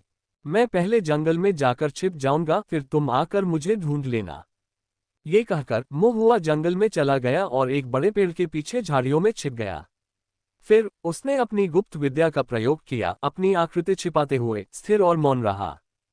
चुपचाप 15 तक गिनती करने के बाद एल्डर यू जंगल में दाखिल हुए, अपनी दिव्य इंद्रिय को मुक्त किया और अपनी भौहें सिकुड़े बिना नहीं रह सके। पहली नजर में ऐसा लगा कि वह मोहुआ को ढूंढ ही नहीं पाया। एल्डर यू को धैर्यपूर्वक जंगल के किनारे से घास के प्रत्येक झुरमुट को एक एक करके खोजना शुरू करना पड़ा। एक कप चाय पीने में लगने वाले समय के बाद एल्डर यू को अंततः बड़े पेड़ के पीछे झाड़ियों में एक छोटी सी आकृति दिखाई दी। एल्डर यू की भौहें उठ गईं और उन्होंने अंदर से राहत की सांस ली। आखिरकार उसे मोहुआ मिल ही गया, वरना उसकी बदनामी हो जाती। एल्डर यू ने खांसते हुए झाड़ियों की ओर देखा जहां मोहुआ था, सहजता का दिखावा करते हुए कहा, बाहर आओ। मोहुआ ने अपना रूप दिखाया, निराश नहीं बल्कि आशान्वित, और एल्डर यू से पूछा, बड़े, ये छिपाने की तकनीक कैसी है? पाया जाना सामान्य बात थी। मोहुआ केवल ये जांचना चाहता था कि यह छिपाव तकनीक उसे किस हद तक एक फाउंडेशन बिल्डिंग कल्टीवेटर से छिपा सकती है। बुरा नहीं है, एल्डर यू ने सहमति में सिर हिलाया। यदि आप हिलते नहीं हैं या कोई आवाज नहीं करते हैं, तो एक नियमित फाउंडेशन बिल्डिंग कल्टीवेटर जो जानबूझकर अपनी दिव्य इंद्रिय का विस्तार करके बारीकी से जांच नहीं करता है, वह आपको नहीं ढूंढ पाएगा। मोहुआ की अभिव्यक्ति उज्ज्वल हो गई। हालांकि एल्डर यू ने मोहुआ को याद दिलाया, नींव निर्माण साधकों की दिव्य भावना की शक्ति अलग अलग होती है। सिर्फ इसलिए कि मैं तुम्हें नहीं ढूंढ पाया, इसका मतलब यह नहीं कि दूसरे नहीं ढूंढ पाएंगे। फिर भी तुम्हें सावधान रहना होगा। मोहुआ ने गंभीरता से उत्तर दिया, चिंता मत करो बड़े साहब, मैं समझ गया। एल्डर यू ने सिर हिलाया, फिर मन ही मन सोचा, इस हद तक छुपाने में सक्षम होना पहले से ही बहुत प्रभावशाली है, लेकिन अब मोहुआ की दिव्य भावना कितनी मजबूत है। वह ज्यादा समय तक फाउंडेशन स्थापना चरण तक नहीं पहुंच पाएगा। एल्डर यू ने अपने दिल में सोचा और अचानक कुछ याद आया, पूछा, आपने छिपाने की तकनीक कैसे सीखी? वह पहले भी इस विषय पर बहुत चिंतित थे, लेकिन उन्हें पूछने का मौका नहीं मिला। यदि उसे सही से याद है, तो छिपाव तकनीक एक ऐसा मंत्र था जिसे केवल शुद्ध जल आत्मा मूल या बहुत ही विशेष इन आत्मा मूल वाले लोग ही सीख सकते थे। मोहुआ के पास लघु 5 तत्व आध्यात्मिक मूल था। जल श्रृंखला मिश्रित होने के कारण उसे छिपाव तकनीक सीखने में सक्षम नहीं होना चाहिए था। मोहुआ रहस्यमय ढंग से मुस्कुराया, मैंने एक संरचना बनाई। ओह! एल्डर यू को अचानक समझ आ गया। मोहुआ एक फॉर्मेशन मास्टर था और स्वाभाविक रूप से वह समस्याओं को हल करने के लिए फॉर्मेशन पर निर्भर करता था। क्या ये संरचना बहुत दुर्लभ है? एल्डर यू ने पूछा। उसकी स्मृति में उसने कभी किसी ऐसे फॉर्मेशन मास्टर के बारे में नहीं सुना था जो छिपाव फॉर्मेशन बनाने में सक्षम हो, न ही उसने कभी किसी आध्यात्मिक कलाकृति को देखा था जिसमें छिपाने की क्षमता हो। उन्होंने केवल कुछ ही साधकों को देखा था जो छिपाव तकनीक जानते थे, जैसे कि दियाओ लाओसी, लेकिन ऐसे साधक दुर्लभ थे। मोहुआ ने सिर हिलाया, हाँ, ये सीखना मुश्किल है। यद्यपि छिपाव संरचना 9वीं पैटर्न संरचना थी, लेकिन इसे बनाने के लिए आवश्यक तकनीक विशेष थी, जिसके लिए लगभग 9.5 पैटर्न के बराबर दिव्य भावना की आवश्यकता थी। एक सामान्य प्रथम श्रेणी के फॉर्मेशन मास्टर की दिव्य भावना इस सीमा तक नहीं पहुंच पाती, इसलिए स्वाभाविक रूप से वे इसे नहीं सीख सकते थे। यही कारण था कि ये दुर्लभ था। एल्डर यू ने थोड़ा सिर हिलाया। यदि मोहुआ ने कहा कि इसे सीखना कठिन है, तो इसका मतलब ये हुआ कि यह फॉर्मेशन सचमुच चुनौतीपूर्ण होगा, और इसमें कोई आश्चर्य की बात नहीं कि उसने इसे पहले कभी नहीं देखा था। जिज्ञासा से भरकर एल्डर यू ने पूछा, इस संरचना आवरण के साथ क्या आप सचमुच कुछ भी नहीं देख सकते हैं? मोहुआ ने फिर स्वयं ही गुप्त संरचना को सक्रिय कर दिया और उसका शरीर अदृश्य हो गया, लेकिन उसके हाथ और छोटे सिर पर अभी भी धुंधली रूपरेखा बनी हुई थी। ये देखकर एल्डर यू को कुछ निराशा हुई। इस संरचना में अभी भी कुछ खामियां हैं, इसका छिपाने वाला प्रभाव अच्छा नहीं है। हाँ, मोहुआ ने सहमति जताते हुए कहा, इसीलिए मैंने एक अधूरी छिपी तकनीक सीखी और केवल इस दोषपूर्ण छिपी संरचना के साथ इसे मिलाकर ही मैं अदृश्य हो पाया। छिपने के दोनों तरीके अलग अलग प्रयोग करने पर अप्रभावी थे, लेकिन साथ मिलकर वे अदृश्यता प्राप्त कर सकते थे। ये दोहरा छिपाव है। अच्छा, मान लीजिए देव, मोहुआ ने कहा। एल्डर यू ने अपनी ठोड़ी पर हाथ फेरते हुए सोचा, जब आप इन दोनों को मिलाते हैं तो प्रभाव केवल छिपाने की तकनीक से बेहतर प्रतीत होता है, विशेष रूप से रात में। रात में अंधेरे के कारण दूसरों के लिए देखना मुश्किल हो जाता था, भले ही एक परत को भेद दिया जाए। मोहुआ के पास अभी भी एक और परत थी जो लोगों द्वारा देखी नहीं जा सकती थी। एक सामान्य साधक यह अपेक्षा नहीं करेगा कि कोई व्यक्ति 2 परतों में छिपा हुआ हो। मोहुआ कुछ गर्व से मुस्कुराया। फाउंडेशन स्थापना चरण के एल्डर यू द्वारा उनकी छिपाव की प्रभावशीलता के लिए प्रशंसा किया जाना निश्चित रूप से उनके सभी प्रयासों की बर्बादी नहीं थी। जैसे ही दोनों बातें कर रहे थे और आकाश में अंधेरा छाने लगा, एल्डर यू ने अचानक अपने माथे पर थपकी दी, मैं भूल गया, अभी भी कुछ ऐसा है जो मैंने नहीं किया है। क्या ये कोई महत्वपूर्ण बात है? छोटी सी बात है। एल्डर यू मुस्कुराए, देर हो रही है, चलो वापस चलें। ठीक है। इसके बाद एल्डर यू ने मोहुआ को वापस ले लिया और जब वे साउथ स्ट्रीट के चौराहे पर पहुंचे तो एल्डर यू ने रिफाइनरी शॉप की ओर मुड़ने से पहले मोहुआ को कुछ बातें याद दिलाईं। मोहुआ बहुत खुश होकर अकेले ही घर की ओर चल पड़ा। छिपकर हमला करने, भागने या घात लगाकर हमला करने के लिए छिपने की तकनीक सीखने के बाद अब उसके पास अधिक विकल्प थे। आखिरकार कोई भी उसे देख नहीं सकता था। मोहुआ जोर से हंसे बिना नहीं रह सका और एक धुन गुनगुनाने लगा। चलते चलते अचानक रुक गया, एक विचार ने उसके दिल को झकझोर दिया। अदृश्य एल्डर यू के पहले कहे गए शब्द उसके कानों में गूंज रहे थे। इस संरचना के आवरण के साथ क्या आप वास्तव में कुछ भी नहीं देख सकते हैं? संरचना का वह अदृश्य मुंह हुआ के मन में उस चट्टान और उसके नीचे की अथाह खाई की छवि अचानक उभर आई। यह गुप्त संरचना द्वारा छुपाया नहीं जा सकता था। क्या ऐसा हो सकता था? मुंह हुआ की पुतलियां सिकुड़ गई।